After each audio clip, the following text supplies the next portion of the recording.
Thank you, Clay. That's such a great guy after all. You guys were talking about, he's being nice to me. Clay and I have known each other for, some 40 years.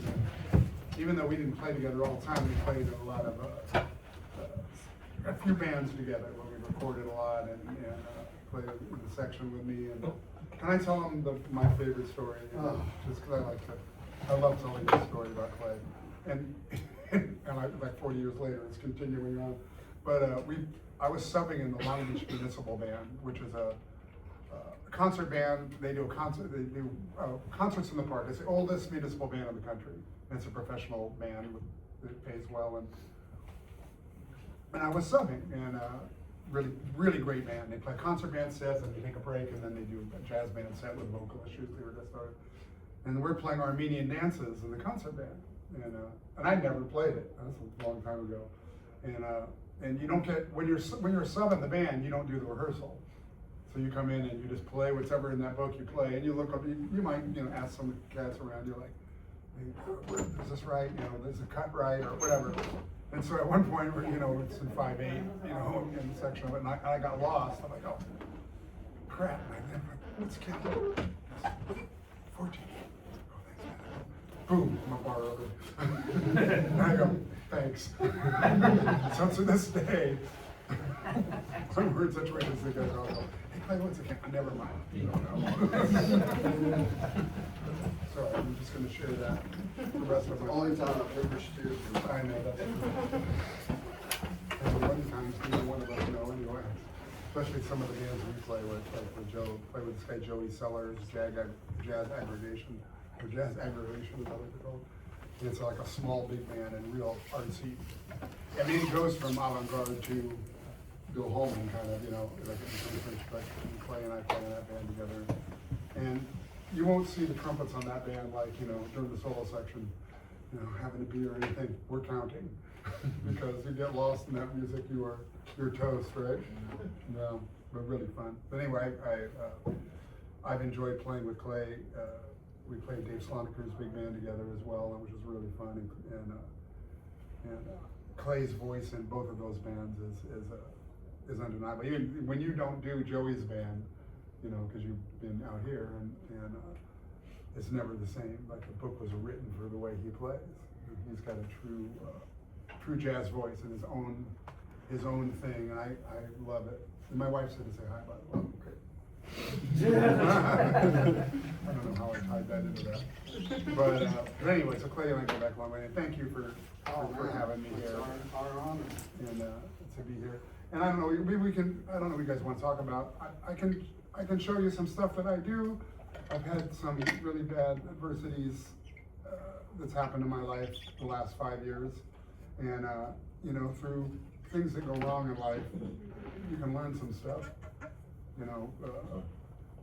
You get hurt, you work your way around it, and you come back on the other side of it better somehow. So for me, this is not a pity party for me. I'm just going to start with this. In 2020, I got throat cancer.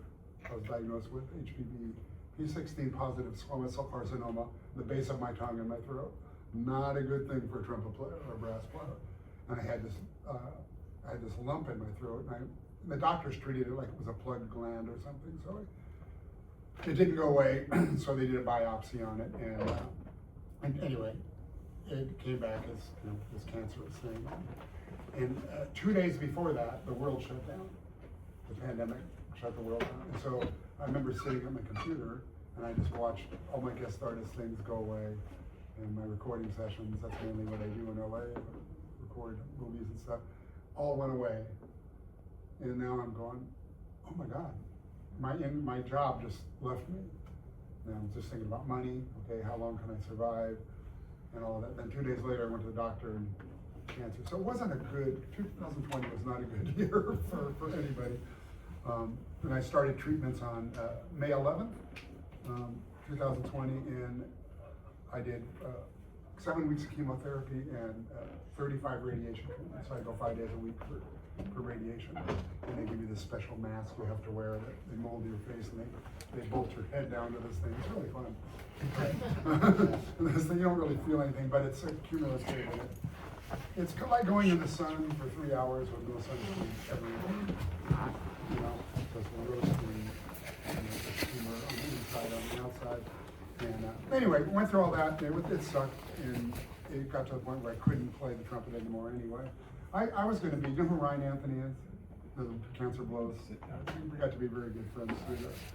And I said, oh, I'm gonna be brave, man. I'm gonna be like him. Because he practiced, 8 years of chemo, and there's a poster of him with an IV in his hand.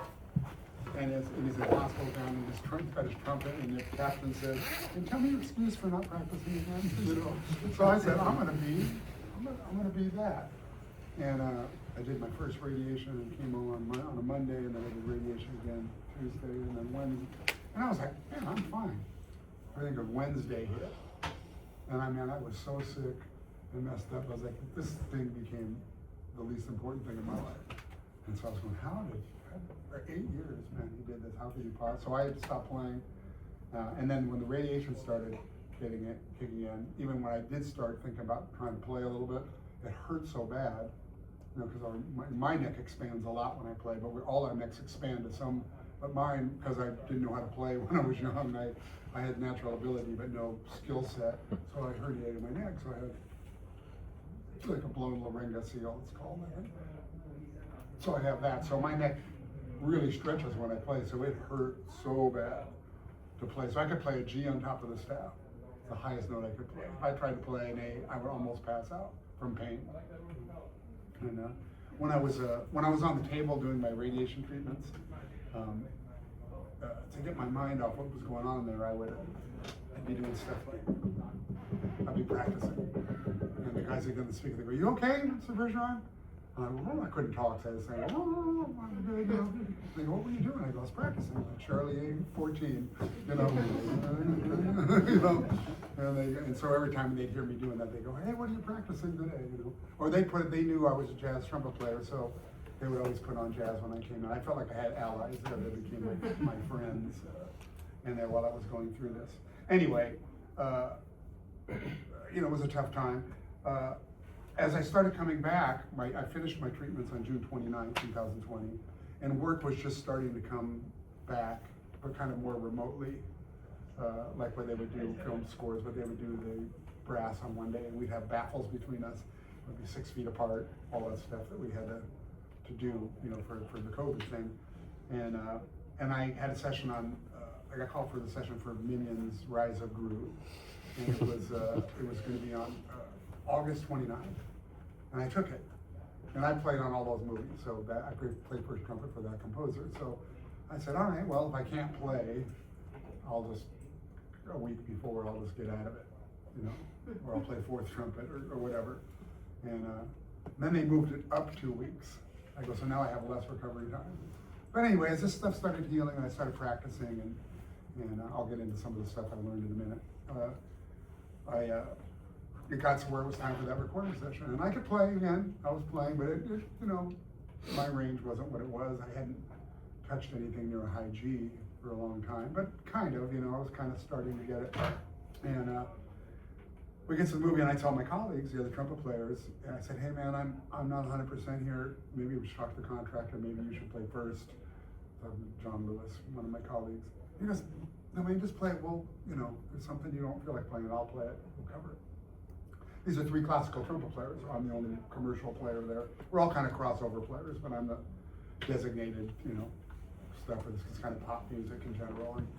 And there was some piccolo trumpet, and I just said, "John, will you please play this?" I had my piccolo trumpets. The valves probably won't even go up and down because I haven't played, And the score wasn't as hard as he usually writes.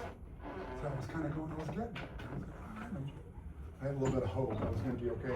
And then there was one high G that wasn't a thing. It was like, pow! And I saw that, and I was like, oh no. This is coming up. "Hey John, can you play this?" He goes, "No." He goes, "I could play it on piccolo trumpet." He goes, "But I don't think that's what they're looking for." So while they're talking, I put my harmonium in, and my horn's not together, but I would half valve, and I was going, I'm trying to hit this high G and a mute while they're talking, and I'm kind of getting a little bit of it. And I go, all right, well, I'm just gonna throw up a prayer here and see what happens, you know? And they run the queue, and right before they're starting, they go, oh, no, wait, we're gonna overdub you.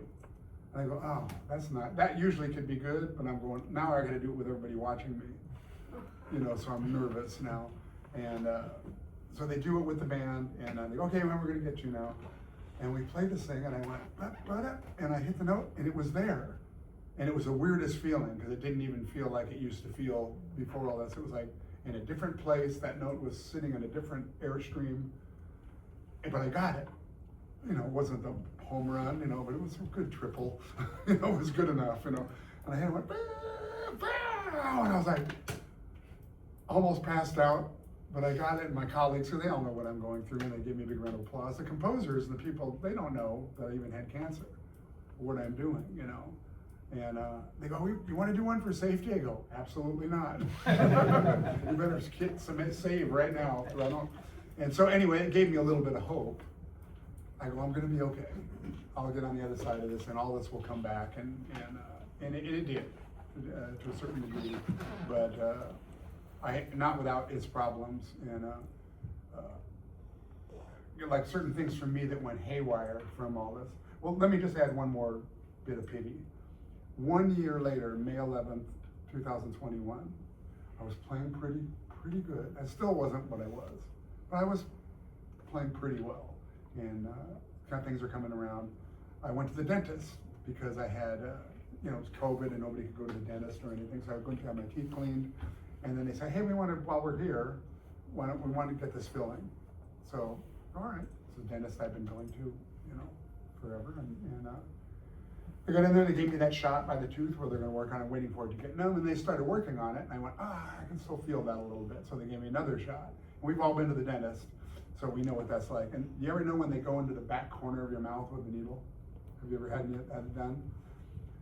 Even if it's not that tooth back there, the reason they give you I learned all this from this, the reason they give you the shot back there is because it blocks, there's a nerve on each side, that lower mandibular nerve. There's a left and a right. And so if they numb you back here near that nerve, all the nerve endings here go numb. So your whole jaw, that's why your whole jaw goes numb, and they could do work on any tooth at that point, right? So that's their go-to, like if they've tried to localize it, it doesn't work.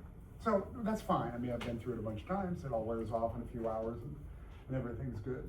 So I leave the dentist, and I'm driving out to take my nephew to his birthday. I'm going to take him to dinner with my sister. And my jaw's like, as it's wearing off, man, my jaw's like hurting. I'm going, oh man, that's sore. You know, but I'm thinking sore than usual. You know, it's always sore after you have that kind of trauma. But by dinner time, I was in extreme pain. And so we were at this Mexican restaurant. I went to the bar and I go, I'll have a double shot of tequila, please. And I put it on, I'm trying to rinse it around on my tooth and to numb it, and that's not working. And I had to leave. I couldn't even do the dinner. I went home and I was in the fetal position in the car. My wife was driving me. I got physically ill from the pain. And I didn't realize what happened, so I went to the emergency that night. They gave me some pain meds. And the next day, I was talking to my new dentist, which I called this other person that handles most of the brass players in LA. And he saw me and he said, yeah, they hit the lower mandibular nerve, or they broke a blood vessel very close to it. And he said, if they severed it, you'll have to have surgery. And what that would entail would be taking all these teeth out, lifting the nerve, reconnecting it, putting the nerve back, and then you have implants on that whole cell. That was option one, if they sever the nerve. And he said, and if it comes back, it would probably be 5 years. I go, that sounds kind of career ending to me. Let's hope it's not that. He says, if they severed it or nicked it, 1.5 to 2 years for complete healing, because nerves heal very, very slowly. And a nerve heals from the outside in. They heal this way. And he said the middle of that nerve is right here, right where I needed it most. That's the last thing that's going to heal. Now, you've all been to the dentist and done Novocaine and tried to drink a glass of water, and you know, it runs out of you. You couldn't play the trumpet because you can't make an embouchure. This was different. This was not numb. This was nerve damage. So I could still make an embouchure. Same way. I just couldn't feel anything on this side of the mouthpiece. So I go to hit a high C, and I have no idea what note's going to come out. I learned a lot from that, how much we play by feel. And even though, if I had perfect pitch, it might help, because I might be able to hear the note real well, but I don't. If I go hit a C and I get a B flat or a D or whatever, you know, and it was horrible. Eventually I kind of figured it out, and I was doing, there was still remote recording going on, so at home I had the advantage, if I missed it, I could just fix it, you know, and if I hit a D, I just pitch it down to a C, you know, that's our little secret. But, you know, I was going through this horrible thing. Anyway, it got to the point where I was playing, I stopped taking first trumpet kick calls. I would just play in the section, and I could kind of do it. And playing in Gordon Goodwin's Big Fat Band was always my barometer of how I was playing, because I remember doing some of the gigs with the band, and I was kind of failing miserably. It's a book that I could play, you know, that I kind of owned, and I could not play it. And I was thinking, oh, maybe it's time to just, if I can't do this the way I want, you know, I don't really want to do this anymore. But we just did a gig here and there, and every gig was kind of getting a little bit better. And then I started having some success, where I was getting through the gig pretty good. Maybe at the end I wasn't as strong as I used to be, but I was getting some of the key moments pretty nicely. And then about a year and a half into this, we were playing in Casper, Wyoming with that band. So we're at high altitude, and I'm freaked out about the altitude, you know, oh, now I'm gonna really suck on this gig, you know. And we started playing the gig, I warmed up, started playing the gig, and 4 tunes in, I'm thinking to myself, hey man, this is going pretty well. You know, it didn't hit me, it's like the 4th tune, I go, hey, you're playing all this, you're making it. You know, and it felt kind of normal. And Dan Finero, my split trumpet player, he goes, dude, I go, don't talk to me right now. Because he knew, because he's going, this is better than I've been. And by the end of that gig, I felt 100%. I felt like I used to feel. And he goes, man, you're back. You know, at the end of the gig, I go, I think so. And it's kind of been like that, but it took a year and a half. And it's back, but it's very different.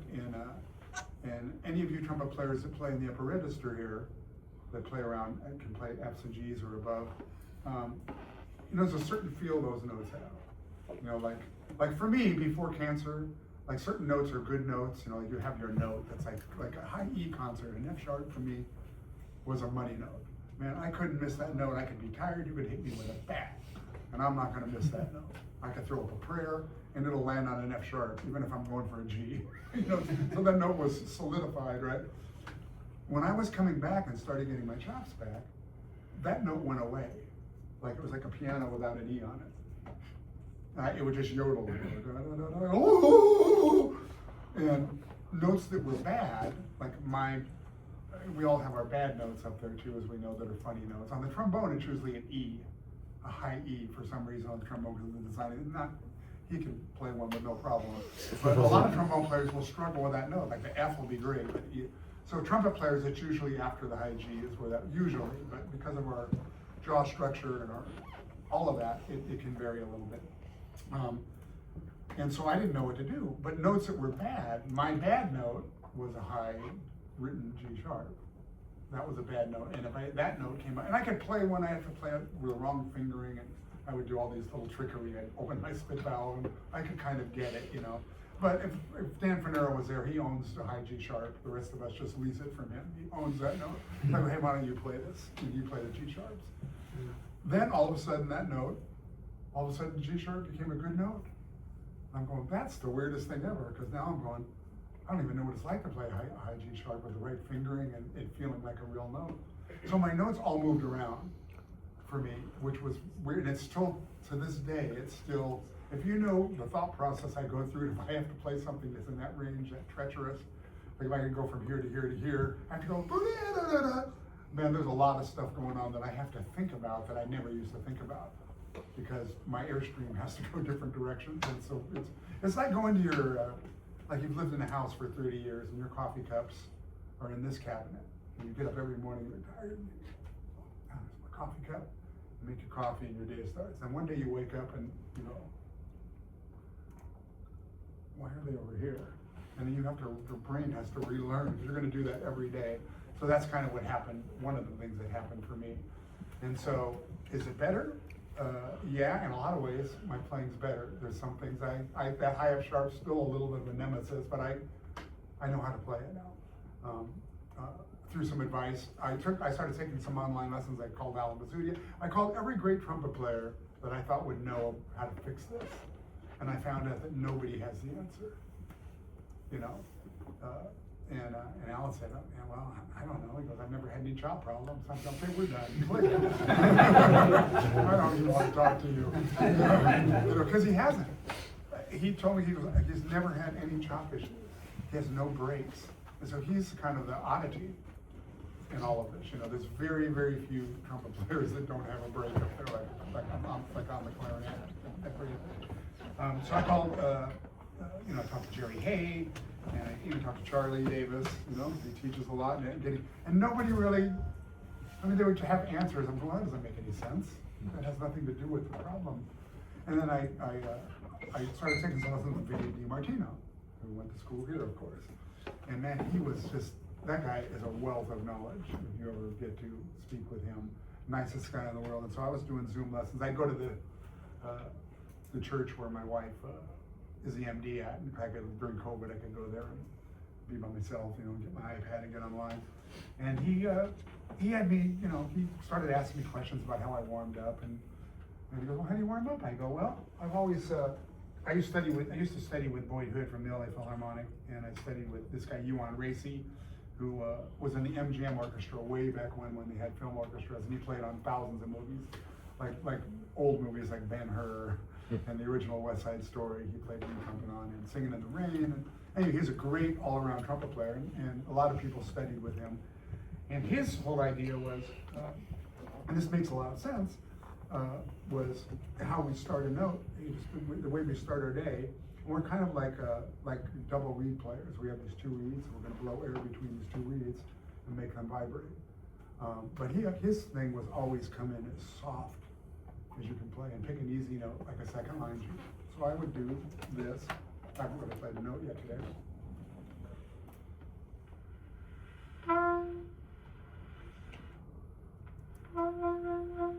Like a sputtering, like coming in from nothing, you know.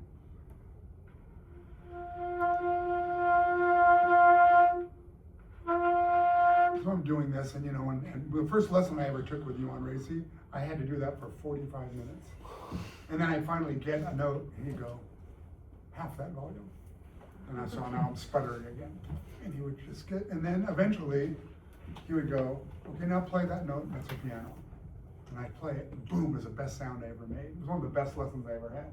So I always go to that when I've been playing really hard and high stuff, and I got to put my embouchure back together. I put my chops together from scratch every day.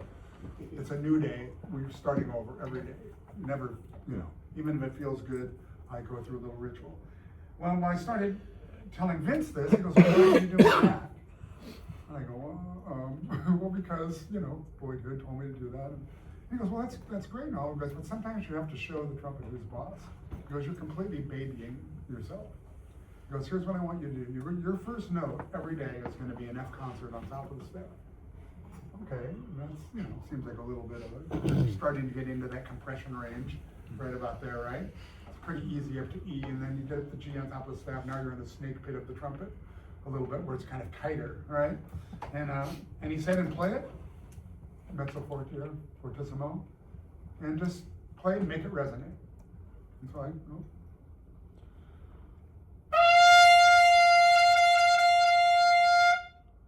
my embouchure is established already.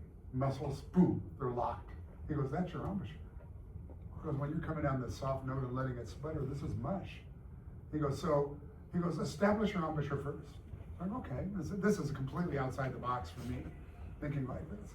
And he goes, and you'll know. And he goes, and play that note till it's resonating, the lead pipe's resonating really nice, and you're getting a decent sound. And he goes, don't buzz it, just resonate it, you know? So I would do that, and he goes, you'll know when it's starting to feel good. And then I want you to slip down to the next note you get, which is a E flat, or an E, it's like a ninth away, is the next note you get for free.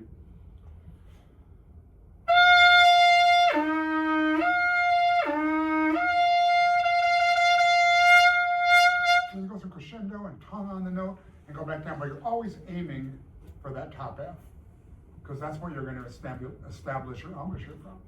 Because when you're playing lead trumpet, he said, because that's where you play.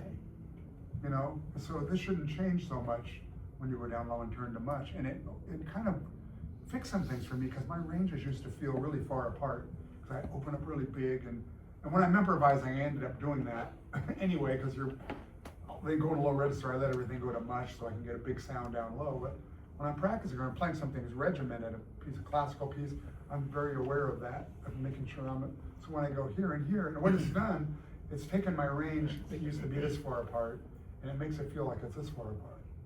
You know, so the notes are closer together now. So now the trumpet is instantly easier, sort of. You know, so I would do that, and then he would say, go slip up to the next partial, which is C concert, when you're feeling it. You know, like these are my first notes of the day. It used to take me 20 minutes to get anything in the upper register going.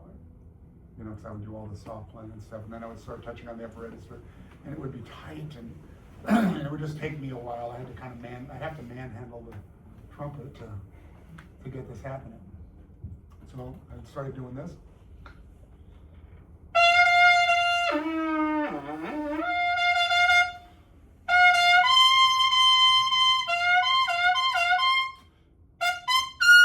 So I'm already playing a high G. I played for less than a minute. And so I'm going, oh man, that's kind of something, you know. So now if I have to get warmed up quickly, like I'm showing up late, which I never do, by the way. I used to, but I'm not. If anybody that sees me at work, if I'm not there an hour before, they start calling me, hey, Wayne, where are you? Because I get to sessions very early, and I do all this, and I warm up, then I go to the conversation and I have breakfast. That way I have no surprises. I get myself, but I do this, and then now my embouchure is established. I'm kind of not completely good to go, but if a high G came up in the first tune, I'm ready to go, you know? So that was kind of a learning experience for me. So I've been doing that for about 5 years, 4 years, something like that now. And it's kind of been life-changing for me a little bit. And so now all my colleagues are doing this too. Like everybody I work with, like Dan Fernando, they're all warming up on the lead pipe now. So the string players are looking back at me, this sounds like a beehive, you know? And so then, the next thing I like to do, because of the cancer being on the base of my tongue, I used to have a super fast single tongue. You know, like, I didn't know it was fast, but when I was a kid, I didn't know how to double tongue. So when I was taking lessons with my teacher in high school, we'd be playing little Baroque duets, I'm going, and then I got to one thing I couldn't play. And he goes, well, just double tongue it. I go, what is that? He goes, you've been single tonguing all this? I go, I guess so. I don't even know what it meant. And it was something that was a little too fast to do it. It was outside of my wheelhouse. And they showed me a double tongue. I go, oh, that's cheating, but that's awesome. You know? And so anyway, I always had so I was playing pop music, you know, playing like, you know, Earth, Wind and Fire stuff. You can't really go tuck, tuck, tuck, tuck, you know, it sounds funny, man. You gotta have a fast single tongue to do that stuff. And I was always pretty good at it, and I played in pop bands. I grew up more of a pop band horn trumpet player than a big band player early in my life. Through high school, I was really into Tower and bands like that, and that was the music that moved my soul. I mean, I still love big band music, but that was kind of where I lived. And that went away. I remember when I was coming back from this, I'm trying to tongue, I'm going, oh my God, I can't tongue anymore. Because I hadn't been practicing because I was sick, and this thing, there's scar tissue in here, so even when I turn my head, I can feel the stretch here. And if I was to take my tongue and pull it to the left, I can feel it pulling down here. So it definitely physically affected me. So I figured, okay, that's my weakest thing, so I'm going to incorporate, that's going to be what I warm up on. You know, I'm going to warm up on tonguing, where most people would go to flexibility, or do some long sound things. But since I have to, because I'm not going to open the Orban's book and practice the tonguing stuff. I know me, I'm not doing it. I have no discipline.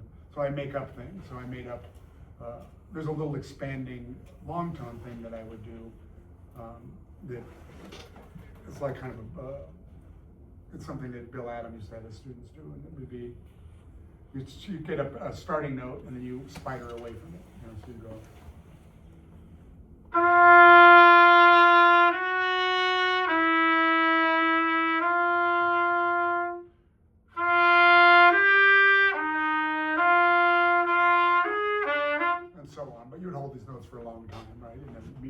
a long tone, and be working on your sound.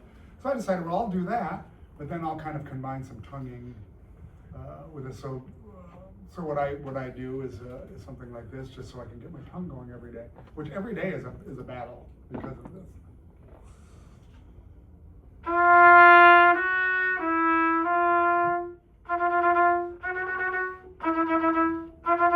And then double tongue.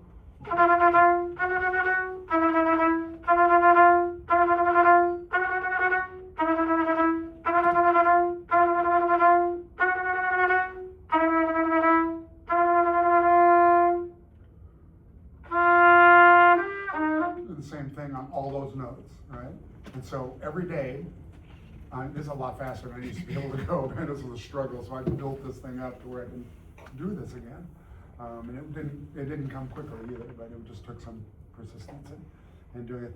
And so the other thing this exercise does, I hold those notes out longer, then I tongue on them, and then as the intervals start widening, now you're getting some flexibility out of the same thing too. When you start getting to right now you're getting big slurs, so this takes me about 5 minutes. I go through this whole thing. I've covered a lot of ground. I've gotten tonguing, some long tones in, some slurs in, and I played from low G on top of the staff, and kind of covered that range pretty good, you know. So by then I'm kind of really ready to go. I'm ready to kind of play almost anything I would have to play. I kind of approach a trumpet, generally speaking, even though I'm known as being a high note lughead. I approach a trumpet like a classical trumpet player does. Everything I practice, everything I do, I'm trying to approach it with that kind of sound to the best of my ability. I play a lead type mouthpiece. It's not the smallest mouthpiece you'll ever see, but it's not a 1B either. And I warm up on this. There's a school of thought, like if you play different mouthpieces, like Tony Kadalik, a great trumpet player from New York City. We've talked about this a lot. We're good buds and both trumpet geeks to the end. And he warms up on his biggest mouthpiece because you get instant gratification, right? It's more forgiving. You pick it up and you go, oh, your sound is going to be better because you're playing something that's shallow. There's resistance and so I'll practice on this. I start on this because if I can make this sound good, then when I go to something larger and play another type of music or something, that's going to feel really great. So I solve all the problems on something that's causing a problem. And I found that very beneficial. So anyway, something to think about if your mouthpiece switches in here, you know. I don't recommend, as far as mouthpieces, not one size fits all, of course. There's no perfect mouthpiece, except this one that we Bergeron. If you want to go buy one of these, and my daughter's school tuition would be paid for a lot easier. But it's just something that I play, and I could never play anything too shallow. Because I never, I could pick up like some real tiny mouthpiece, and I'll play it, and it's really easy for a second. I can be a hero for like 2 minutes on it, and then I can't play it anymore. And the sound, if you play something pretty in the staff or something, it sounds like a kazoo to me.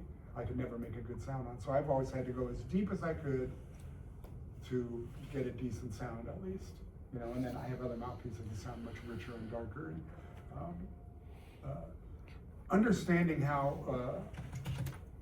for me, understanding how the aperture actually works is something that I didn't understand until I was always, I studied with Boyd Hood, who was a James Stamp student, so I was a big mouthpiece buzzer.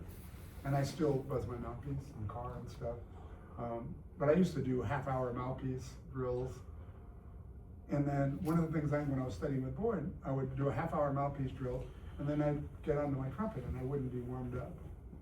So, we're supposed to question authority, so I would ask Boyd, hey man, I just did a half-hour of your mouthpiece drills, I'm not warmed up. He goes, oh, just don't do so much of it. I go, okay, that didn't make any sense, but whatever. So I'll do 15 minutes of mouthpiece buzzing and then I'll warm up. And then eventually he said, well, it's not working for you, just if you don't think that way. I go, okay. So he just very open-minded about it.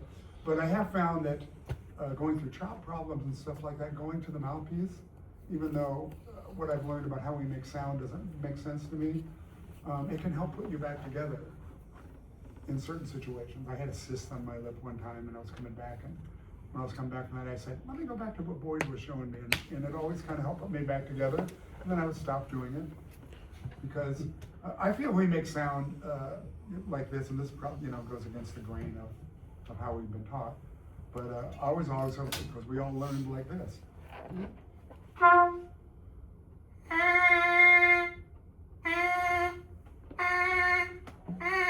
I can make a lot of different sounds buzzing. I don't know which one is correct. I don't, and this is the problem with young players, teaching them the buzz. Is this the correct buzz? Or I can do a lot of different things. I can form my aperture in different shapes, so it would create confusion. So maybe when I was doing Boyd's stuff, I was doing something that was counterintuitive how I actually played the trumpet. But after working with some of my colleagues, I worked with Jerry Hay. He's a great trumpet player. If you don't know who that is, you should look Jerry Hay up. Redefined pop instrumental horn writing, and it was a great trumpet player and a student of. He studied with Bill Adam at IU, but he studied with. Spacing on a classical trumpet player he studied with before that. But anyway, very good all-around player, and the way he would think about making sound would be more like this.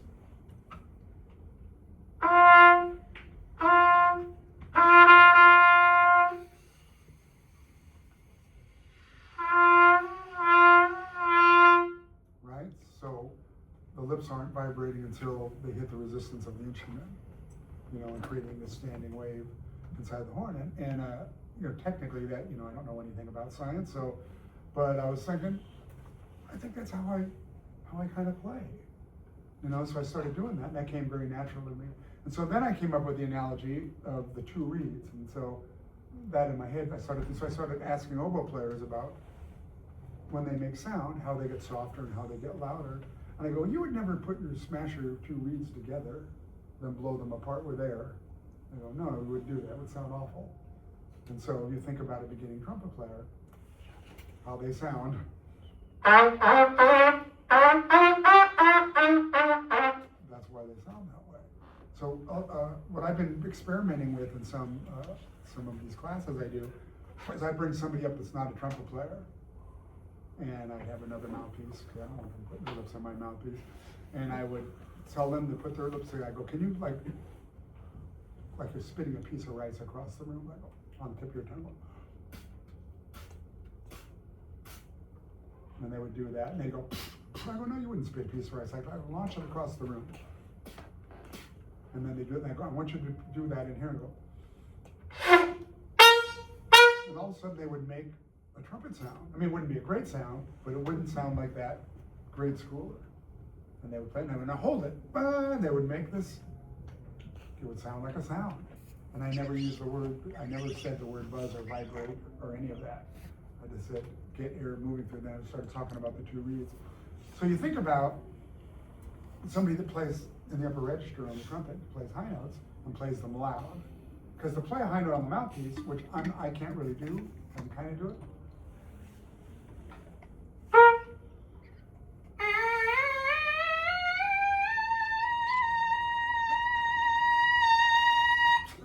If I push on that, that's as loud as I can go on that, right? Because my lips have to come down to this small aperture to make that note, because this won't vibrate. This is not an acoustic, this is just a chunk of metal. So you're actually just amplifying your lips, right? All right?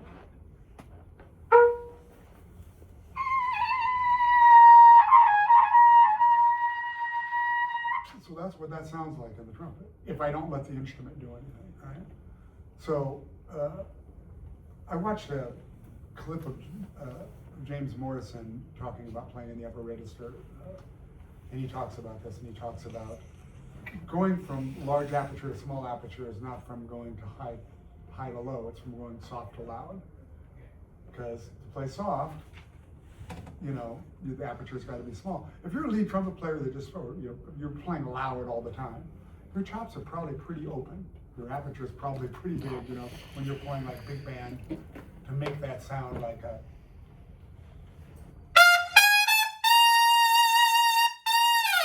Right, to make that. My aperture is wide open, and I got to use a certain amount of pressure to hold that in there to keep that horsepower inside the horn, right? If I try to play, we're all familiar with this, in wind orchestra, and you go, okay. This is to the trumpets and the trombones. Oh, we're all very familiar with this in this room, this sign right here. This is not our friend. I have my own sign that I give back from behind the music stand. It involves less fingers. But we're always too loud. So if your aperture is like that, you're set like that, and then you're coming in and you've got to come in and you have to go 1, 2, 3.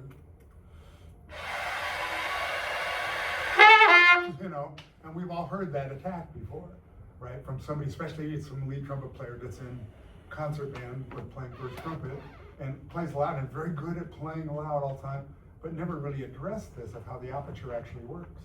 So an oboe player, when they want to get softer, they squeeze down on the reed and then they make it smaller. When they want to get louder, they move their chops, they move the reed further in their mouth so it can open up and they move more air, and now it can take that air and it can be louder, right? So for me, understanding that and learning about that was kind of very eye-opening for the way we play. Because if you're going to play a high F, if you're going to play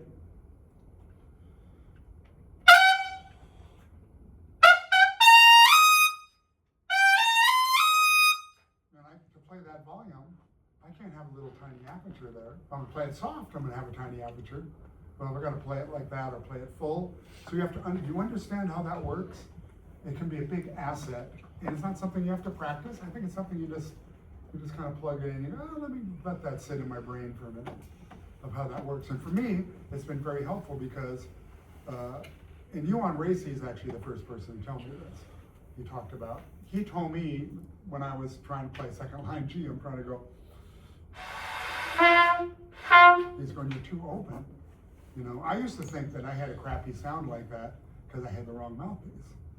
So I go, I know what it is. My sound's crappy because my mouthpiece is too small. So I go get, this mouthpiece. This ought to do it. This should be good. Then my sound would be crappy and dull now.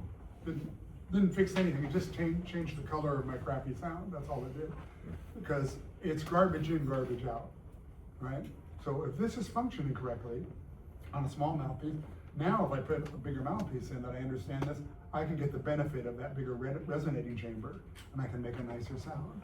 I can make a pure sound. So that for me, for being more versatile, I'm not really a classical trumpet player, but I sit in a lot of classical sections. Matter of fact, I'm usually the only commercial player on a movie date. I'm the only one playing B flat. I feel like a dork because they're all playing C's. Then we get to a big band chart, and I go, really, guys, you're going to play C trumpets on this? But they all play B flat as well, but they prefer C because it's, they're more comfortable on that instrument. I'm not as comfortable on C. I play it, but I just have it there so I can charge for it, basically. I take the A on it, and then I never play it again.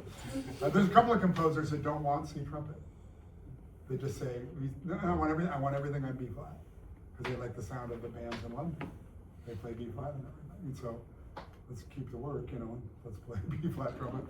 And he does, there was one lick that this is an Australian orchestrator that he wrote that had this thing that went, and it was on high Fs. And I had my piccolo trumpet in this hand. And so I played the thing up to that, and I had my music stand up, and I picked on the piccolo, and I went, just like that, so you wouldn't see that I did it on piccolo. And he said, I saw that, by the way. He goes, well, yeah, you can do that on piccolo, that's okay. But anyway, so I'm mainly a B flat player. And my colleagues, like these players are very good players, but they're always asking me, we're asking each other questions. I'm trying to learn still about how to make a pure sound. So we've talked about all this. Some of them think that all what I'm saying is just all voodoo and I'm full of crap, and maybe I am, but none of them can play double high C. So I go, well, you can't do this, and but to play those notes loud, your aperture has to be open. Because if I try to play small, like when I'm playing at a soft volume,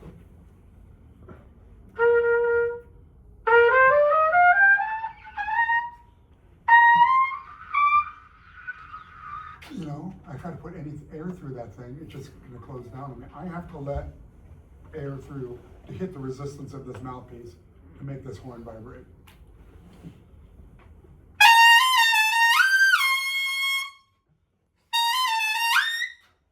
You can't do that with a tiny aperture.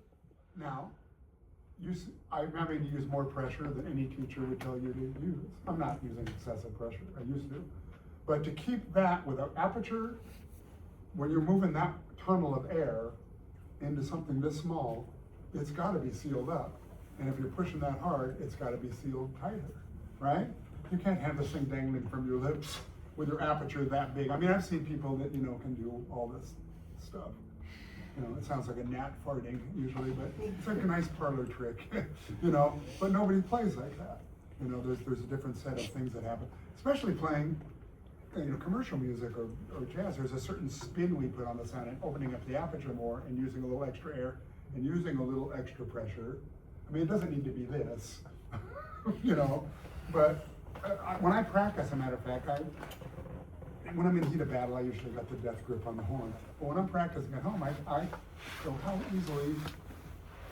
much pressure do I actually need? And I try to find that balance. And so I grab one of the two fingers and I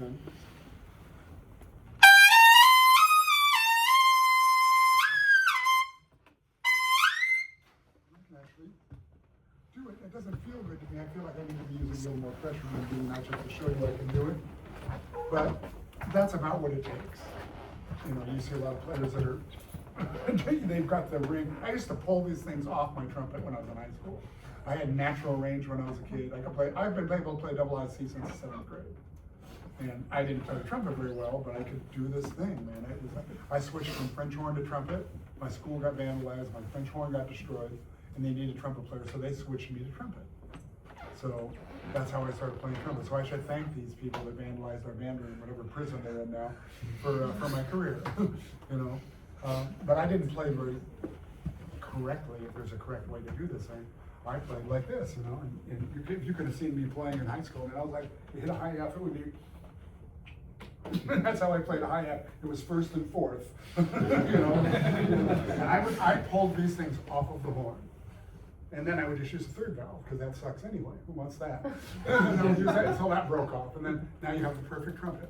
The trumpet should be 2 valves. This is just the problem for all of us, It'd be a lot easier. We don't need low G. Clarinets can do that very easily. And a lot of trumpet players you see playing never use it anyway. You see even Maynard Ferguson, who played he do a lot of effects on the trumpet. He goes, so he's just wiggling his valves, he played the shape of a line. When I was on his band, we used to play the tune Bebop. Right?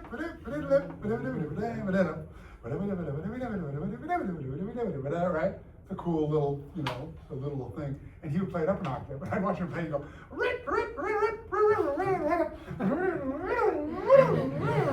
and he'd land on the right note, and you would swear he was playing every note. It sounded perfect. It blew me away. So I was going, so that's how, if I ever had to do that, that's how I would do it. Why try to do that up there, especially? So anyway, a lot of parlor tricks that, we can do on the trumpet. So anyway, that's how I think about it, and that's helped me a lot because now when I play piccolo trumpet, I don't sound like an orangutan playing the piccolo trumpet. It sounds a little more elegant because I know that the aperture's got to be smaller on the piccolo trumpet because it's half the size. You have to be like a 2-foot, 1-lung eunuch to play the piccolo trumpet correctly. So you have to make yourself small almost. So understanding that's made me a little bit more of an elegant player. I shouldn't say elegant, but elegant and Wayne Bergeron have never been used in the same sentence. Anyway, that's how I think about all this. I don't know if this follows the way you've been taught. And a lot of times I'll say something that contradicts the way somebody's being taught. And it's all valid, man. There's a lot of ways to skin this cat, and we're just trying to get to this place of excellence. And whatever you're thinking or whatever you're doing, if it's working, but the reason most trumpet players give up when they're young is because of the horrible sound they're making, right? And parents don't want to hear it. They go, oh, we're going to switch you to piano. That's on the piano. There's your sound. You already got it. You play the drums. Boom. All right, you made a good sound already. On the trumpet, it's months of agony. And it's very frustrating and for the listener as well as so we give up. But if you get somebody started off teaching them how to make a better sound right away, maybe, and then when they figured it out, then you can put them on the mouthpiece and have them understand how all this works. And obviously many players have like my colleagues, for James Stamp students and people I sit next to, and so this contradicts everything they've been taught. And so we talk about it. we have our little discussions. It's kind of like politics, arguments. Discussions about who's right, but it doesn't really matter because they all play great, and we all do what we can do, and they can do things better than I can do, and I can do some things better than them, and we're all there. We can get the job done, and that's what it's about. It's all about being part of a team anyway, and nobody thinks the same way about anything. If I knew what I knew now, this thing wouldn't have happened to my neck. I wouldn't have been cutting my lip like I did in high school all the time because I used such excessive pressure. And I had somebody tell me one time when I was first starting to play, because I remember when I was playing French horn, I asked, well, how do you get the higher notes? Because I could never get it. They go, oh yeah, I gotta just stretch your lips back. And they took a balloon and they blew it up and they made it whistle. They go, and they stretch it, and it went higher. And oh, really scientific. That makes perfect sense. So now, how I've learned to do this, and I could do it. When I switched to trumpet, I had this range. So now I'm stretching this back, and I'm thinning this out, and then I'm going to put this cookie cutter up against that, against these hard things, and then I'm going to grab this, and I'm going to pull as hard as I can.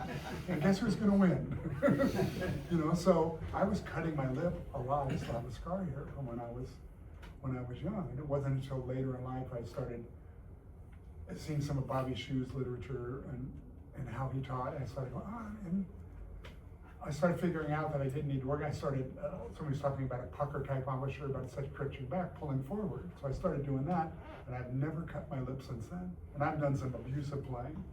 I'm 68 years old now, and I've done a lot of abusive playing. I made at Ferguson's band every night. Man, we worked 15, 17 nights in a row, and I'd have to start every day with banged up chops. But at that point, I'd kind of discovered this. And I'd never really hurt myself, Maynard Ferguson told me something, because I was just trumpet geek, so on the bus, we'd be riding down the road and everybody'd be sleeping, and I'd be sitting up in the front of the bus with Maynard asking him questions and about trumpet, about when he was younger. And I go, Maynard, man, your sound so, when you play up high, it sounds so open and free. Like his sound was always very open, whether you liked his playing or not. He played kind of wild, and later in his life, he was musically senile a little bit, really, but he could still play. But it still had this operatic sound to it when you play up high. And I go, I was asking him, what syllables are you using for the upper register? Like E or T, or what are you using? And he looked at me like I was speaking Mandarin. He had no idea what I was talking about. And I go, like tongue level. He goes, I don't follow you. And I go, how does he not know this? I'm going to teach Maynard Ferguson some stuff here, And he goes, no, I just think like an opera singer. When I was young, they told me that everything should sound like opera. And so I play up, I go, oh, he goes, everything should sound like that. You hear that in his playing, And so I guess it's ah. He goes, I think about ah. So I started thinking about it. So I couldn't wait to get my horn out the next day. And I started going, and I played real open, like ha, ha, and then I started going in the upper register like that.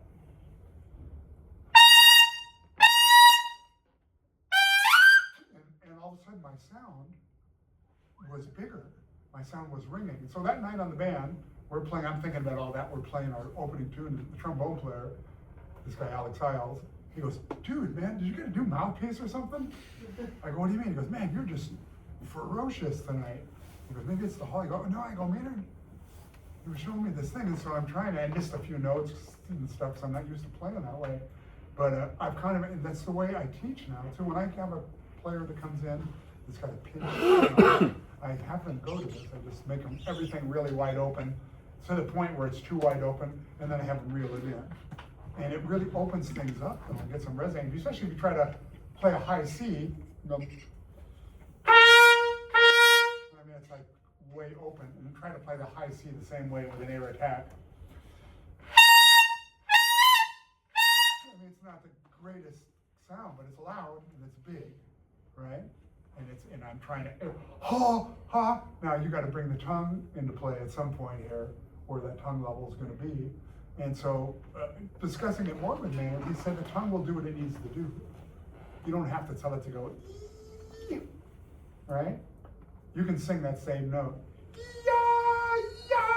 and you hear it's twice as loud, right? So being the geek I am, I have an endoscope, and I would sing notes and put this camera in my mouth and film you know, the opening to my throat to see what it does. Because they always tell us, keep your throat open, right? Gotta be open, everything's gotta be open, even in the upper register, which is impossible, by the way. It's not physically possible to do that.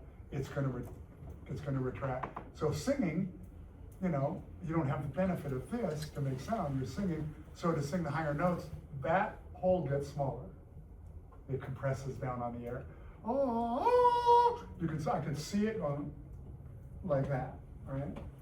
So, but it's never coming down to nothing, right? So, I don't know what that actually taught me about the trumpet, but it taught me that the tongue will do what it needs to do. So I can feel my tongue level as I move into the upper register move. I can feel it when it's not E, because E is this. That's E. That's a little easier, but you hear the difference in sound? Because now I'm blocking the oral cavity. The resonating chamber in here, I'm making smaller, right? So it's going to be a different sound. And I think all of us, this resonating chamber is different on everybody, depending on how far apart your teeth are, how close together they are, how high the roof of your mouth goes, you know, up in here. All of that is a factor on how we play. I'll tell you just a quick story, and then I want to find out what you guys want to know. But when I was getting fitted for this mask and stuff to do my radiation, they also fitted me with a tongue depressor. And it's a thing, I had to go to the dentist, and they molded this thing in my mouth. It would keep me from lifting my tongue during the treatments, because if I lifted it, it would radiate the wrong part. And they didn't want that, apparently. They just wanted to get the tumor and nothing else. So when this woman, her name was Dr. Tran, I still remember, because I tried to get in touch with her to talk to her about this. She's putting her fingers in my mouth, she's putting this molded stuff, and she goes, oh my God. I go, well, what? And I don't know what the technical name for that very top of the roof of your mouth is, but there was some technical name for it. Basically, I've never put my fingers so far up in anybody's head in my life. Like, she goes, man, this is really high. And so I started thinking about that. Oh, okay. How does that apply to trumpet playing? Because I'm a trumpet player. So immediately, it's got something to do with my playing. And maybe it has to do with something good, but it could have something to do with something bad too. A nemesis for me has always been multiple tonguing and the compression range of the trumpet. You know, like above the staff. Up in there, like high C and then D. I can't tongue really percussive up there, because the roof of my mouth is so high. Because when we multiple tongue, we do have to use some level, right? We have to create extra resistance. I can't get mine high enough to control the K tongue. So it goes, so the notes would fall off of me and we go, so my double tonguing up there doesn't sound very good. To this day, it doesn't sound good. So I doodle tongue. When I tongue up, that's my little workaround. And if it has to be percussive, I just give it to the person next to me. You know, I hear, when I play with the Philharmonic, I hear Jim Wilt, who's this great trumpet player, man, and he can like, on a high E on a C trumpet, man, he's like it's like a machine gun, and it's just like I'll make you jump out of your seat. I can't do that, so I have to cheat. I have my little workaround, you know, or the other workaround is, you know, just giving your best hitter you're up, you know. So I started thinking about how could I fix that. So I got some bubble gum, and I took it and I jammed it way up in the roof of my mouth, and I stuck it up there like 2 pieces of that bubblicious, you know. And so I made my palate smaller. And then I went to double tongue on a high D, and I went, and then it fell out. But I was able to do it.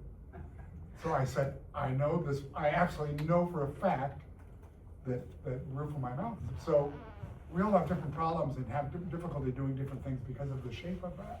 Right? So one rule doesn't apply to everybody. So I had actually thought about having a dentist make like a retainer type thing that go on the back teeth, and maybe there's something in there that's like the consistency of a gummy bear or something, some kind of soft but sort of hard thing you could put in there. You know, I'd never be able to play with it, but if I had multiple tongues, I could just pop that thing and go, take it back out and get IA, you know. But I never did any of that. I just, you know, whatever. My career's been fine without being able to do that. So that's my weakness. I'm telling you. I have several others too, like we all do. So anyway, I learned a bunch of stuff from going through adversity and going through all this stuff. and getting information from different people, I think I'm a better trumpet player on the other side of it. Even with the changes in my range and things like that. Like that high F sharp I was talking about, I will try to play it and not do what I have to do now to do it. That note used to do it, so let's see if I can make it do its thing.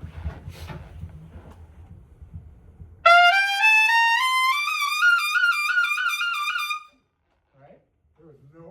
There's nobody home right there. There's nothing I can do without changing something to make that note last. And like I said, that note used to be a money note.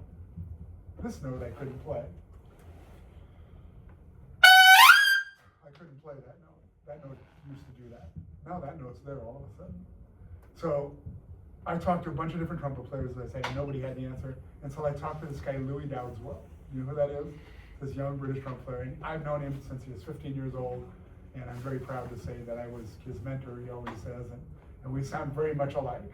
So he's stolen all my shit, and he got better at it. He's better at it than I am, you know. But he's become a very good teacher. He started diving into the Reinhardt method, if you know anything about that, which when I was young, I remember asking my teacher about it. He goes, "Oh man, you talk about overthinking it.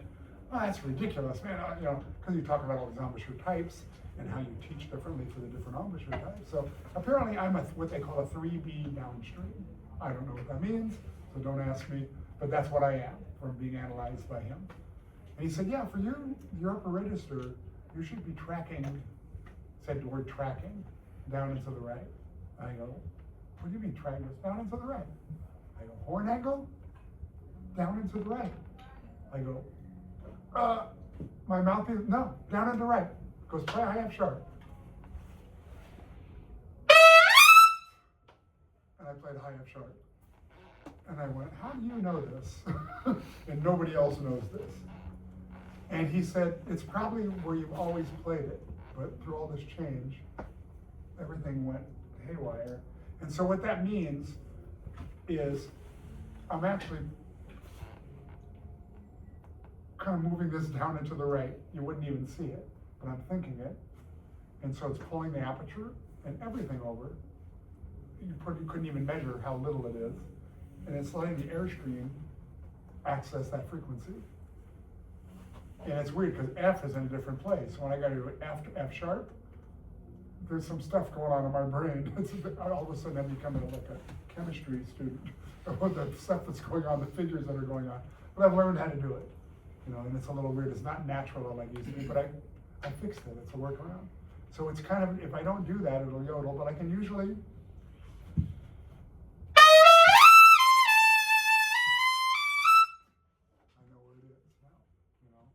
and G is in a different place.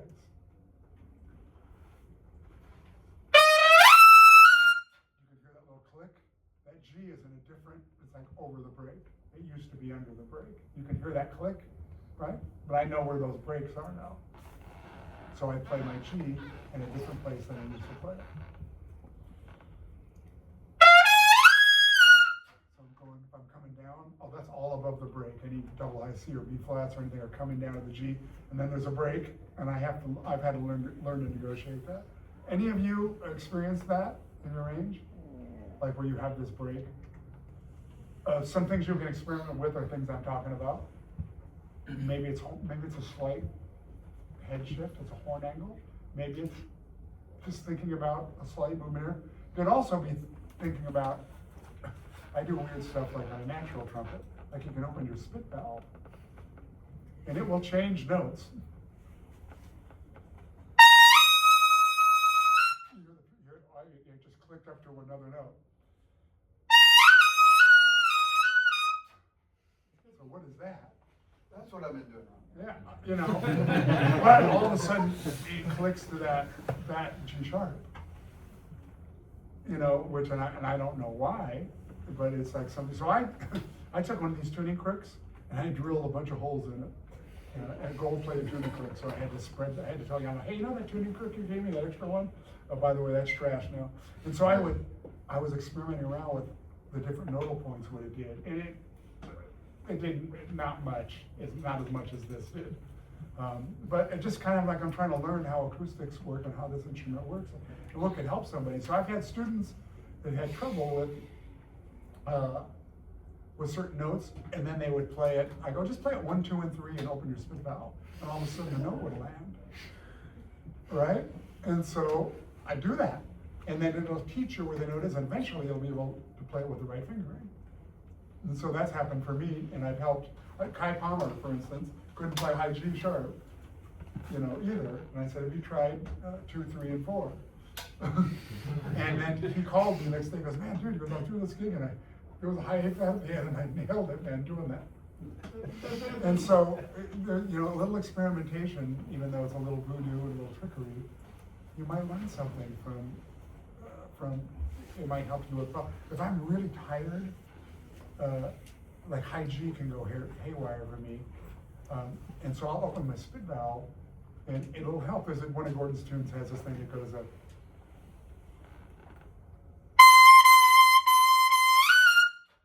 And I'll open it. I feel fine right now, so I'm overshooting it. But if I was tired, opening that spit valve keeps me under the brake. And so Dan Finero always looks like, what are you doing, dude? I'm going, he goes, well, I'm just opening the spit valve for that. And he goes, no, how are you playing a high G with one hand? So you have to be able to do that, because if you let go of the thing, it comes flying this way. So I'm not using that much pressure that I can do that. So anyway, all this learning stuff for me. So I'm all into experimenting. A lot of people, players have had trouble with high A. That's always the nemesis note. It was a horrible note for me in high school until I eventually learned how to play one from experimenting. I used to play high A. I'd put my valves 1, 2, and I would pull my tuning slide out as far as I go, yeah, and I could play a high A that way.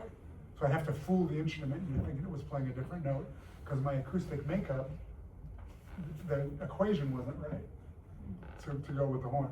Eventually I learned what that note felt like, and then I learned how to play it. But having a straightaway to center something, like a tube. So if I play a high A third valve without the slide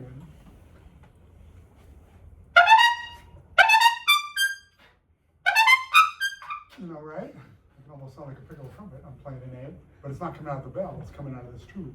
It comes out way easier. Like on the piccolo trumpet, I know you all know this trick, right? Mm-hmm. To play a high A, we're going to take the fourth slide out and play the fourth valve. Some people even put a little bell on there to play the Brandenburg, so it's coming out of the bell, right? And I've seen it done. It sounds great. Is it cheating? Nah. If somebody's listening with their eyes shut, it's not cheating. It sounds great. It makes their job easier. So I'll have students do that. Right? So it would center, and they can learn what that note feels like. So you can think about that. Slide up to go, and see if you can get into that little slot that it gives you. And you might find, oh man, and it kind of, oh man, I've been pushing too hard, or I'm not pushing hard enough, or my aperture's too small there, and that forces it to be open. So there's a lot of things we can experiment with that are not written in books that I have found just through my own trial and error that have helped students of mine and helped me, for sure. So, unfortunately, these problems go on forever, and you never really master any of this. You just keep going, and eventually you just die, and you're done. And you never really figured it all out, and the trumpet wins, as Dizzy Gillespie would say. The trumpet wins at the end of the day. But we do the best we can, and we just try to make some great music and figure some problems out and pass those things on to the next generation, and like that. So, are you guys buying any of this? I'm making this up as I go, so if you're buying this. Is there any questions about anything? Yeah. No, not you. No, go ahead. I just wanted to ask you, I've got some shows coming up in a couple of months. It's a pretty strenuous book, and some of the days are like 2 shows. There's an afternoon and an evening. Yeah. I just know I'll be really tired after the end of the first one. So what can I do now to prepare for that? What is the show? Let's see, it's something like Get Happy. I don't think I've played that. I've played a lot of shows. Yeah, but yeah, doing 2 shows each. I played the Pantages Theater for 21 years. Mm-hmm. And so we would do like hard shows like Book of Mormon, Hard Blow, the Producers. We do 2, and I always pace myself. I mean, it's one thing to play 100% musically, but if we think about playing for endurance, if we play 80% physical, because most of us, when we see fortissimo, are giving 100%, right? Where that's overblowing. If you're giving 100%, that's too much. you got the car floored, you know, and you need to get it up to speed and back off the gas pedal, and the car will stay at the speed limit, right? So that's one way to think about that, to think about endurance, is pacing. And on hard pieces of music, like Gordon Goodwin's band especially, you know, he would write some long, hard shout choruses, and I would write the word pacing over sections to remind me, I know you want to dig in on this because it feels good to do, but don't do it because you're not going to make it to the finish line. So that's one way to think about that. There's a way to practice endurance as well, and that is keeping the horn on your face for long periods of time. Like whatever you're practicing, you just keep it stuck here, and you breathe, and you play something else, and you play, and you get your body used to. It's like a Carmen Caruso, if you're familiar with. It's that kind of thing, but it's training your lip to have this thing stuck there for a long. Then you just put your finger there and hold it for a while. You're going, all right, I can take that off there now. No, can't. Gotta keep playing. You know. So if you're practicing in short spurts, like you know, you're playing, you know, Clark exercise, and you stop and you rest. You know, and you change the TV, and then you do the next one. Well, you're practicing to play that long. You'll have endurance for that length of time, right? There's a school of thought that says, rest as long as you play. I don't buy that at all. When you're thinking about endurance, I mean, if you're thinking about longevity in your practice session, sure. But if you're thinking about getting through a 32-bar shout chorus, if you haven't played 32 bars with this thing off your face, you will never be able to play it, or a concerto. A good way to practice endurance on that, if you're playing a concerto or an etude or something, is start from the last bar. Maybe the thing ends, dum dum dum dum dum. You play that song, you go ba, then you go 2 beats ahead, dum dum dum dum dum. Then you go another 2 beats, dum dum dum dum dum dum. Then you go dum dum dum dum dum dum dum, and you keep going back and adding on to that ending. And the cool thing about that is all the hard stuff in a concerto or an etude is at the end, right? So now you're practicing all the hard stuff you need to practice over and over, and you're building the endurance to get from point A to point B, instead of practicing it in sections, which you have to do. But once you've got those, then you start having to learn the endurance of it. So, and just food for thought, you know. Yeah. I don't know if that helps or not. The 80% rule will help you, because my George Graham, who was a great lead trumpet player in LA, I had a hard time keeping up with him on bands when I was playing second trumpet, because you know George, he was a hoarse man. He could play and play and play, never seemed to tire. And I'd be huffing and puffing on second trumpet. And I go, George, he's 23 years older than me. I go, how the hell are you doing this? He goes, I'm a slacker. He goes, I just never play over 75 or 80%. He goes, yeah, you're overblowing. He goes, since you brought it up. He goes, just meet the instrument. He goes, fortissimo is fortissimo. It's not fortissimo and then use much more fuel and not get any louder. If you think about that, so if you overblow the instrument, everybody's holding their ears. So. Right, I'm blowing as hard as I can, and in my head, it's loud, right? But when it's in a big room, that sound is not projecting. It's only loud right here. But if I think about reeling back that energy a little bit and meeting the instrument,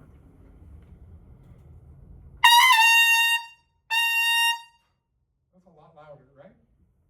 I'm using less energy and it's louder.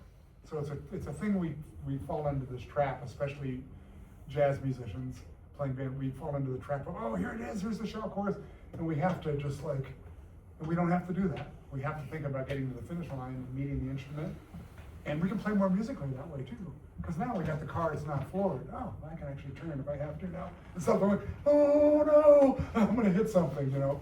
You can't do anything musically when you're playing like that. You have to have a turbo. You have to be able to give a little extra, so if they want it a little louder, you've got a little extra room. You're not at your peak volume. And it's good to practice that way. It's good to understand this is pianissimo, this is fortissimo. And you're gonna practice over here a little bit and understanding what that is and how far you can go past that. And practicing soft, past practical. And that's what Yuan Racy had me doing. He had me playing softer than I'd ever have to play. And if you can get response there, then when the conductor gives you this, no problem. You know? So anyway, that's my thoughts on that. You had a question? Yeah, I was going to ask you, give this insight into how you think about the support system. Like, do you engage the core? Do you think about your abs being? I engage my core. Okay. And because when I was young, I played like this, and I think if I knew what I do now, this wouldn't have happened to me. I wouldn't have blown this laryngeal out. Because something's got to give. If you're all upper body tension, the air is looking for something to explode. It's looking for something to hurt, right? But if you can get the core of your body working, I think about it as like breathing. Even though air will only go into the lungs, I breathe like I'm breathing into my navel. And you use an open syllable like oh or home. And it's a very natural way to breathe. When we're sleeping, that's how when we're sleeping, we're not going, like when we're nervous, we're counting rests and you're going, when we get nervous, we start breathing shallow and doing this.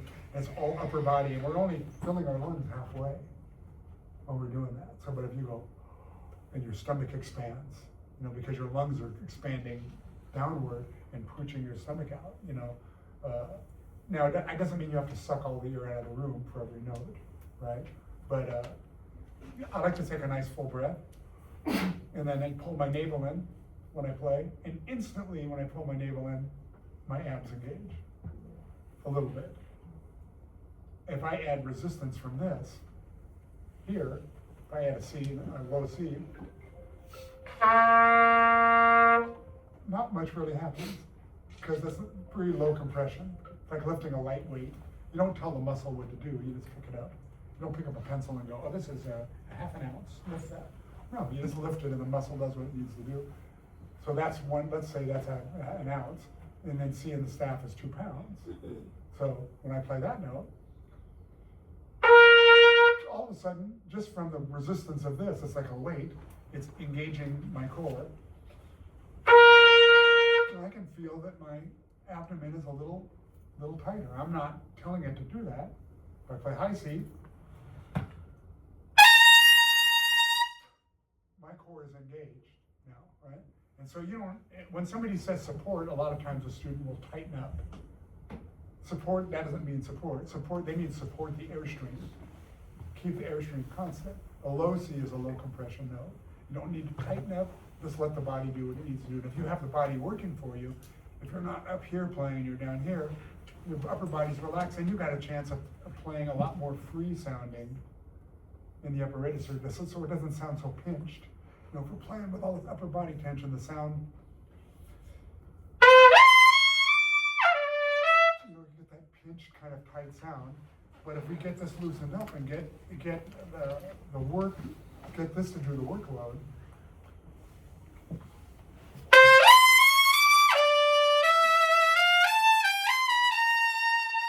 pretty relaxed up there. So the sound sounds more relaxed.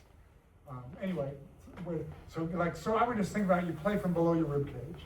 You just focus, try to keep this relaxed. If you look at Bobby Shoe's literature, you'll see him doing this yoga breath. And so lifting of the shoulders and all this stuff, and just, I love Bobby and he's my mentor and hero. I don't think all that's necessary. I think that getting a nice relaxed breath and using the correct amount of air for what's coming up. We don't have to suck all the air out of the room for every note. If you have to come in and go, right? I see trumpet players going,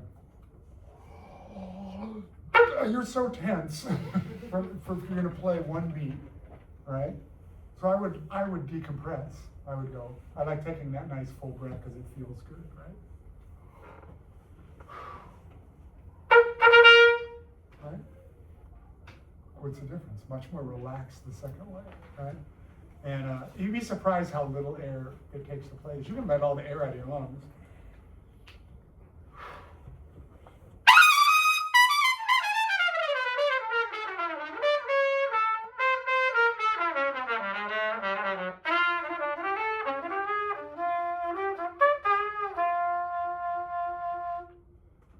I let all the air out of my lungs, and I was able to play that far. And I could have gone a little bit further. I was running out, but that's all it really took. So to overload myself with this giant breath and not going to use that, if I'm not going to use all that space, it's you're overbreathing, and then the air turns to poison in your lungs, and that's when we start getting dizzy.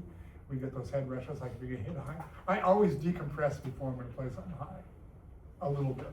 I go, And right before I play, I let a little air up and I play, and I meet this when I realize, oh, I've got plenty of air, right? And it keeps me from getting dizzy, and it also frees up some of the tension that this thing. Anybody that says play with no tension, I know we've all heard that. Yeah, they've never played this. This is nothing but torture and tension and a pain in the ass. So they've never played one of these if they say that. There's no such thing as playing the oboe with no tension. There's going to be tension. There's going to be tension, you know. And then tuba and bass trombone, and they have their own different brand of tension, you know. But it all functions the same way, you know, basically. So, does that make sense? Oh, good. I wasn't sure. Anything else? Any questions about anything? Yes. What were some of the biggest lessons you learned in your approach, like from getting sick in the past 5 years and going through all these challenges and coming back from that? The main thing is trying to be, and it's always efficiency. No matter what adversities I've gone through, it's always coming back like, this happened because I wasn't efficient. And so, one of the first lessons I learned about playing more efficient was from this trumpet player named Pete DeSiena, who was a young trumpet player that came and took a lesson with me a long time ago, and he was went to UNT. And he came over and took a lesson, and I've never seen anybody play more effortless. I mean, he was ripping up to high G's and A's, and I'm looking at him, it doesn't look like, you ever play with Pete? He didn't look like he was doing anything. And I'm just going, damn, dude, man, you are. And he goes, I hurt on the inside. He goes, you have to keep him thinking it's easy, you know. And so he said inside he felt a lot of time, but he wouldn't show it because he studied with a trumpet player named Joe Mazzello when he was young. And he said Joe always looked like he was going to explode when he played, and he never wanted to look like that. And so just by looking at somebody, he learned how to play more. So watching Pete, when he left that lesson, I should have paid him. I immediately started thinking about that, and I watch myself play now, even though I feel like I'm working pretty hard, but I see myself in videos, and rarely am I looking like I'm working really hard. I look like I'm playing pretty efficiently, and so maybe that's what it is. Maybe, you know, it does all happen inside. Some of us let it go to the extremities by overblowing, and then we get dizzy and all those things. It doesn't mean that that's not going to ever happen, or if you're working real hard that day because your reeds aren't functioning properly, you're going to have to work hard. And I think the idea is in our training is to get to that place where we don't get to that point. It's like a boxer. They train so they can box 15 rounds, you know. But if you have a boxer that's knocked everybody out in the first 2 rounds, the first time that boxer goes 15 rounds with a real contender, even though they might win the fight, they're not looking so sharp in that 15th round. So I think that's where our practice and our training comes in, our endurance training and all that is, so we can continue to play musically and make all the notes and all that at the end of the gig. Anybody practicing high stuff, I don't practice high stuff because I can play high stuff. I touch on it. I practice things I don't do well. But if I am gonna if I want to beat my chops up, I'll practice some etudes and I'll play some jazz and I'll do some different things, and I'll play some high notes when I'm tired, because in reality, that's when I need them. At the end of the gig, I'm tired and I gotta bring this high G, and I'm kind of beat up. But I practiced beat up playing high Gs, so I know what that feels like. Nobody's fresh as a daisy when they're playing. If I'm not fully involved in my horn, like I've got the sound open up and I'm warmed up, that's when I'm playing best. When I'm real fresh, you know, that doesn't make it for me. I have to get in the trenches, you know, and get in the zone and get hit a couple of times. Okay, all right, I'm ready to go now. You know, you got my attention. Trumpet's got my attention.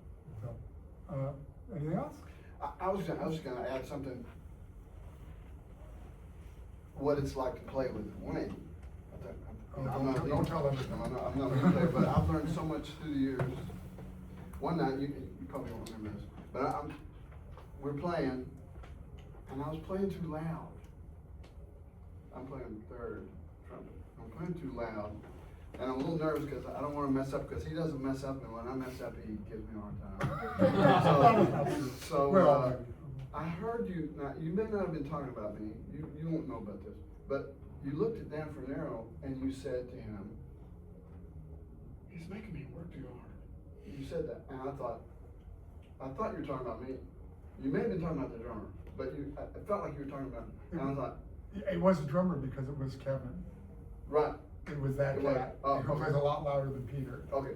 You But know. I took it like, and so, and that was, and I thought, and I said to you, I said, if I'm playing too loud, you gotta tell me, and you were like, but I was playing too loud, and I was making, cause playing with him, he's one of these kind of players that makes everybody play better. It's amazing, the pitch, and I mean, he plays so well in tune, his time's so good, it really makes everybody play better, which is, to me, the highest compliment. You know, but for me, that was a lesson. Hey, man, you play too loud. You know. But you can rest assured, if you were playing too loud, you would know. Because I've said to even Dan, because Dan starts blasting sometimes. He gets into, and he's playing into his stand. He goes, hey man, get the ball out of your stand. Yeah. And you go, oh yeah, sorry. You know, we all fall into our little. Or if we're tired, we start blowing harder. You said that to me one time. Yeah, you're playing into stand. Yeah. You got to, you know. Coming right back. And we all do that sometimes. We get tired. We want to hear ourselves better. You know. And I do that too. If I'm tired, I'll find the corner. Try to find the corner in my stance because we're not hurting anybody. You know, our colleague Charlie Davis, man, he used to play right into his stand, man. And he's got this ginormous sound, and he would just destroy me. You know, because you want to be able to, if you can't hear yourself, you can't hear the sound you want to hear, it makes it more difficult to play and you have to overblow. For me, you know, we all, you know, from playing the trumpet and being in loud situations, we are high-end hearing, we could lose it. I know my high-end hearing is not that good because I've been hearing tests. And I remember I produced this record for Tom Kubis, and we added some percussion, some shaker, and some triangle.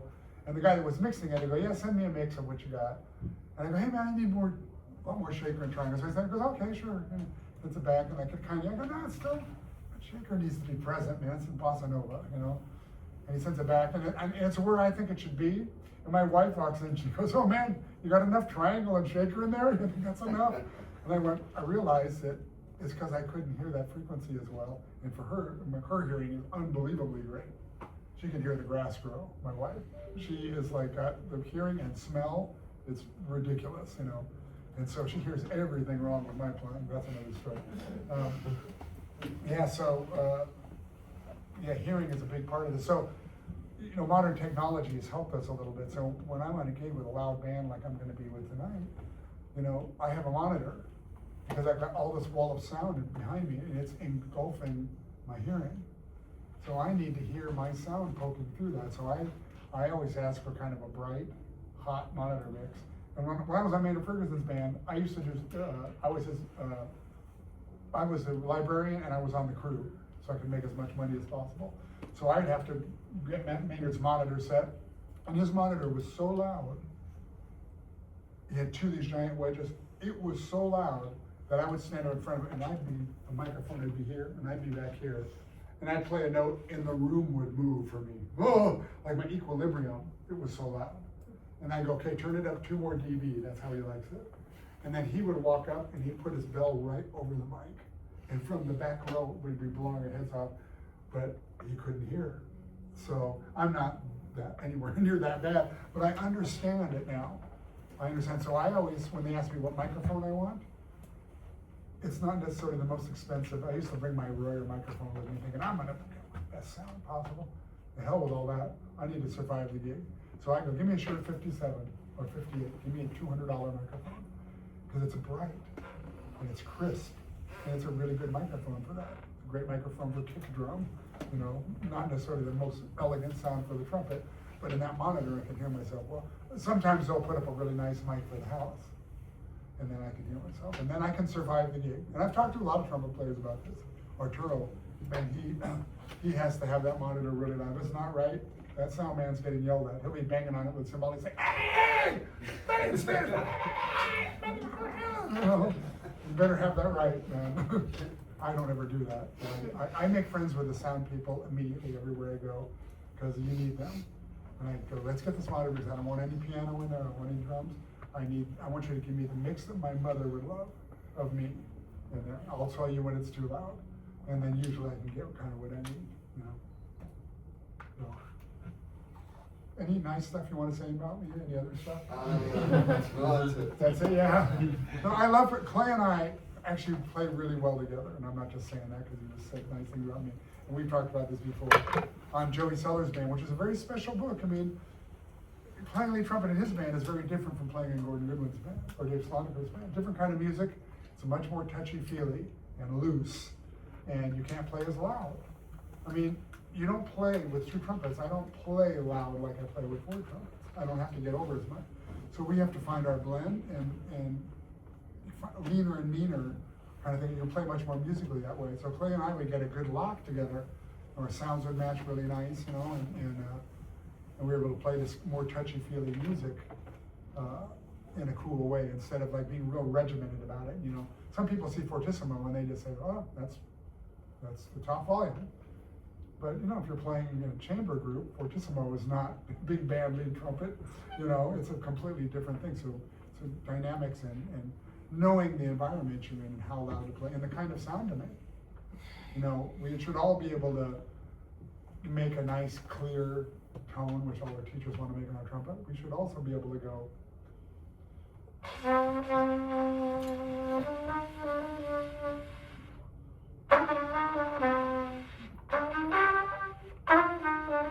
have this fragile sound you could blow away, you know. You know, as your classical trumpet teacher, you're gonna think that's a great sound? Of course not. But you put a harmony mute on that, and you put it in a mic, and that's a pretty cool sound. That's a sound that's only found in jazz. You don't want to be playing, you know, Mahler 5 like that, obviously, you know, and knowing when to turn that on and off. And so being versatile, I think one of the reasons that I work is not because I'm such a great guy, because Clay will let you know. It's because I'm versatile. And I can do a lot of things. I don't do them all great, but I do them all at a respectable level. We all have our strengths and weaknesses. I'm a big band lead trumpet player. That's what I like doing. I like setting the tone for a group and deciding how loud we're going to play. I like that position. But you know, when I'm playing orchestral stuff and playing third trumpet, I have to think I have to put on a different hat and think differently. Or if I'm going to play like Louis Armstrong, you know, that's another way of articulating and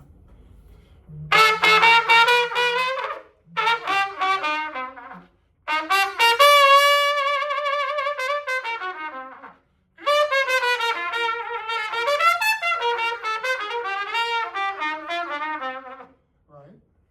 You know, no, Boy Good's not going to say, "Oh, it's a great sound," when we love all that buzz and crap and air and fuzz and articulating like you don't have a tongue. You know, yeah. Who says that's good articulation? Well, Clifford Brown did. You know, and you hear in Clay's playing, you hear him articulating like that, right? You don't go, right? You cloud up the bottom note. And that's I didn't know there was a technical name for it. I saw a guy on the internet, and his name is, starts with F, Italian last name, and it's called ghost tonguing. And he gave the best demonstration I'd ever seen. He demonstrated Clifford stuff, going, where you cloud the note apart, dun, dun, dun. And as jazz musicians, you know, we do that. We don't go, we sound like we're doing a fanfare.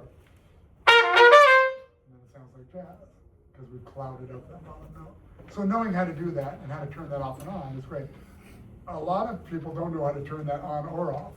And like, I can hear a jazz player that gets thrown into a classical situation a lot by the way they articulate, by the way they even play down at 8/16, you know, they go, right? So that middle note's not so important, you know. We're in classical music, you know. That middle note's a lot more important. That 16th is just as important as the other notes. And understanding how that works, it's just, you know, it's just scratching the surface. But if you know a little bit about it, you can fit yourself into a situation maybe you're not quite as comfortable in if you have a little bit of that skill set. And so for me, that's what it is. And I've studied with classical teachers and different things and learned how to make some gnarly sounds. I'm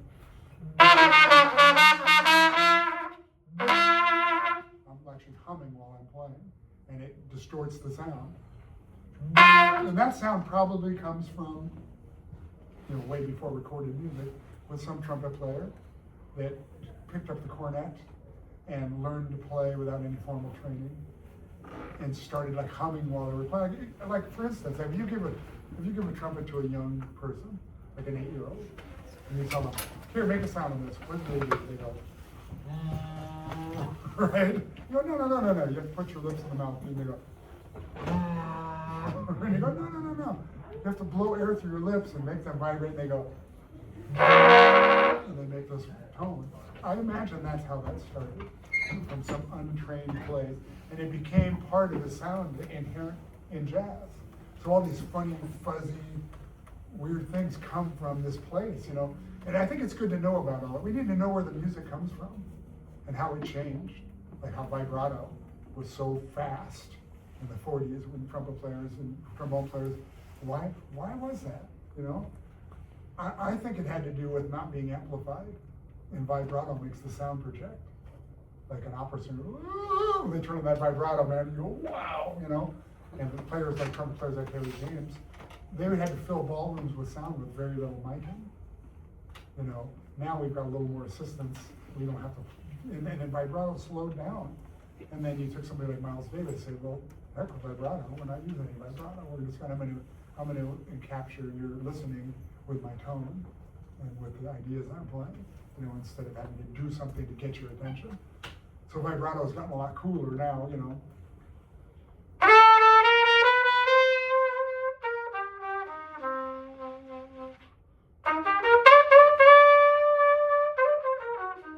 You know, it's a little more modern day soulful, you know. You play like that back in the 40s, they go, man, what are you doing? Hippie, get out of here. No. So anyway, understanding all those things, knowing about those different styles and being able to do it a little bit. And so when I'm at work, you know, most of my work is recording. Sometimes the movie takes place in 1940. So the music is period music. And we have to play like that. We play big band stuff like that. You know, and the time is different. The articulation's different. We go, va-da-ba-ba-ba. They used to go, da-da-da-da-da. You know, in the 30s, that's how they played. They, you know, Louis Armstrong hadn't shown him va-da-da, because he's first recorded trumpet player to show us that phrasing being the other way that I know of. Can I give anybody else recorded? Because Louis kind of was showing how to play swing this other way. Va-da-ba-ba-ba, instead of da-da-da, the first note being short. You know, so if you understand that, and a piece of music comes like period music, you play it like that, and oh, man, this person knows what they're doing here with this music. So that's the stuff I'm pretty good at. I kind of understand a lot of different styles. When they say, hey man, make this sound like Miles, it's some producer that knows nothing about Miles Davis, trust me. They just mean harmony. That's all they mean is harmony. They say, play like Harry James, they just mean a lot of vibrato. But I go, oh, I know just what you want. So I become the hero, you know, and they go, let's gotta have that guy back again. He knows about this, you know. So a little trickery there to keep work, you know. So, but being able to do that, so I get hired a lot to do a lot of these different types. So they trust me well enough to put me in the classical sections, you know, and then on a commercial gig, you know, like something like this Mario Brothers movie just came out, the music's a little more commercial, so I'll play first trumpet on those types of things. Zootopia 2 was mostly, there was a bunch of headbanging high stuff in that, but there's also a lot of orchestral stuff in that. So I'm playing first trumpet, so I've got to be, you know, I can't suck. I've got to be able to play this stuff, you know. So I have to be good enough so my classical colleagues aren't laughing at me. I think they were laughing on the inside at me a little bit. Then I go, here, you play this IA. And then they kind of shut up. And there were some hard cues in that movie, a couple of cues. Like one went, like this big interval, and then to an A. And that was like, a trumpet player did not write this. Let me tell you that. No trumpet player ever wrote that. That was some keyboard player going, oh, that's easy. You know, but we have to play their stuff and somehow get through it. Maybe we have to cheat a little bit and do a little something to get through it and make them think you played all the notes. You know, somebody else is playing those notes too. So there's all about the survival. And I like to make them think when I go to work. I want to make them think, and this is kind of just when you're going for any job, is make them think they can't do it without you. And I've convinced some people they think that I have to do it. I know a bunch of players that can do what I can do. Well, maybe not quite as good, but no. But they go, oh, we got to have Wayne Bergeron. I've had them move sessions because I couldn't be there. That's very true. you know? So I know that people think enough of me that like, oh, if you can't be there, we want to have you there. We wrote this specifically with you in mind. So it's a kind of a good feeling to have that accomplishment under my belt, you know? Am I always the best person? No, but I can do the job and they like the way I play, whatever, you know? And you have, you know, when I go to work, I try to make everybody feel comfortable. My colleagues feel comfortable, and we try to have fun. I don't run the trumpet section with an iron fist, like many do. Orchestral sections, I won't mention any names, but there's one I know particularly that runs the trumpet section with an iron fist. Like, if somebody's not doing something right, it'll be like that to their second or third trumpet player, like a vibe. They go, there's no room in music for a bad vibe. You know, there's two ways to get to orchestra. There's two ways for a conductor to get an orchestra to play. They can sit there with a machine gun and go, don't anybody screw up. And nobody's going to screw up. Or you can go, give me everything you got musically. You can all make 3 mistakes. That orchestra is going to play a lot more relaxed and a lot more musically and a lot better. You know, if the environment's relaxed. So I try to keep it loose so nobody's nervous, especially maybe as a new young player in my section that's never done this before. And that happens sometimes. The composer's nephew, hey, my nephew, and then got their nephew, so that person better be able to play, you know. But even if they're a little bit inadequate, I try to make them feel comfortable and so they don't get nervous, because that doesn't help anybody. For me to go, hey man, quit sucking down there, just don't play. You know, what am I going to do with that? You know, you want them to feel comfortable, and also the composer's nephew. So you want to get hired by a composer again. Tell them about the first time you played with Snooki. Oh, yeah, so Clay is put this in his book actually. And I played with Snooki, who, in my opinion, 5 greatest lead trumpet players of all time are on one hand. He's very high up on that list. And for many things, he's number 1, right? Most swinging, natural feel of any lead trumpet player I've ever heard. But I was young, I was about 19 years old, and I was playing in this band in LA. Leslie Drayton was trumpet player, and he wrote kind of commercial music. It's kind of a funk big band, like commercial music. This is a long time ago. Funk's not a different type of funk than we have now, you know. And I was Snooki young, and I'm like, oh my God, this is playing all those Count Basie records, man, that I listened to, and I couldn't wait. And he was real nice, and a total gentleman, as you know. He was the sweetest, nicest man, funny guy, good sense of humor. And I'm next to him, and we start playing, and every note I'm playing seems wrong to me. Like I'm ahead of him, or I'm behind him, or and I'm misreading because I'm thinking about that, then I misread the next lick. And this goes on for a few tunes. And I'm kind of stuck, and I'm thinking to myself, this guy, he's not even talking to me now. He's just going, oh, this kid can't play shit. You know, this guy sucks. And I'm feeling that. It wasn't a vibe from him, but I was feeling it myself because I was sucking.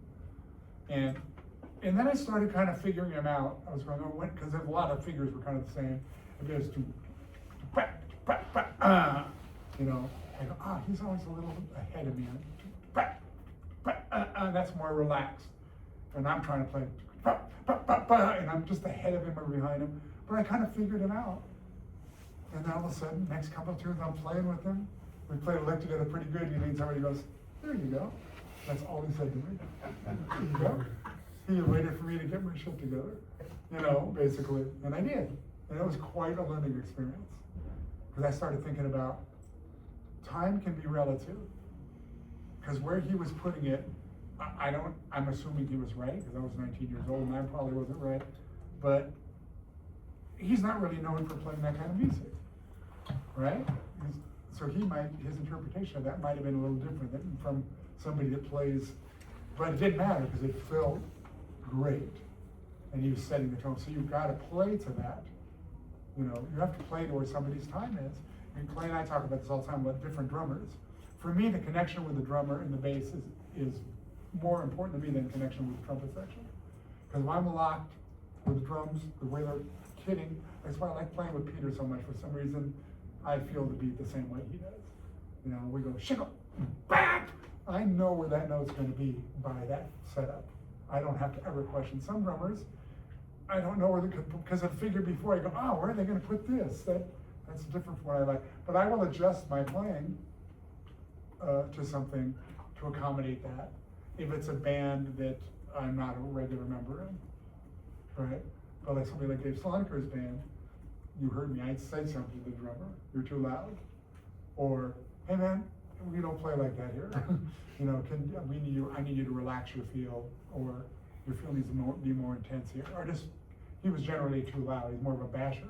Where Peter Erskine's a color player, and that music, that's what that music demands, because that music is all color, right? Like his affection, the way he does chordal stuff. You can't have a drummer thrashing on the cymbals. You know, there's places for that in the music, but, so anyway, it's a real important to not have blinders on when you're playing. You have to be listening to everything that's around you. And if there's a problem, finding where is that problem? Is it, maybe it's me. Maybe I'm causing the problem and thinking that it's somewhere else, you know, and have to adjust what I'm doing to, like if I was to go sub in the Count Basie orchestra right now, right? They play things a certain way, and I've never played with the band. So I'm gonna get in, and it's something I know, maybe, but there's gonna be something, they're gonna play something. I'm not gonna say, oh no, this is how we play that. I gotta go with them, because this is how they play that music. So we have to be very flexible as musicians, because I know they like to throw us, you know, because of, you know, we can't be lugheads on this instrument. This instrument can control a lot of stuff, you know, and but we're musicians, man. We set the tone. We should be able to play this thing sensitively and abusively and angrily and fiery and all of those things and everything in between, and knowing how to turn that off and on for the right situation. That's more important than the skills on the trumpet. I'll take a listening trumpet player that doesn't play the horn that well over somebody that's technically great and has a ton of range, but doesn't know how to play second trumpet. They don't listen. They play like a racehorse. And they're going, finish line is there, fortissimo, that's what it says. And they're not listening to how person. So that's a really important lesson. And I'm sure you probably have heard that before, but hey, you've heard it one more time. Anything else about any stuff? About trumpet or working in the industry?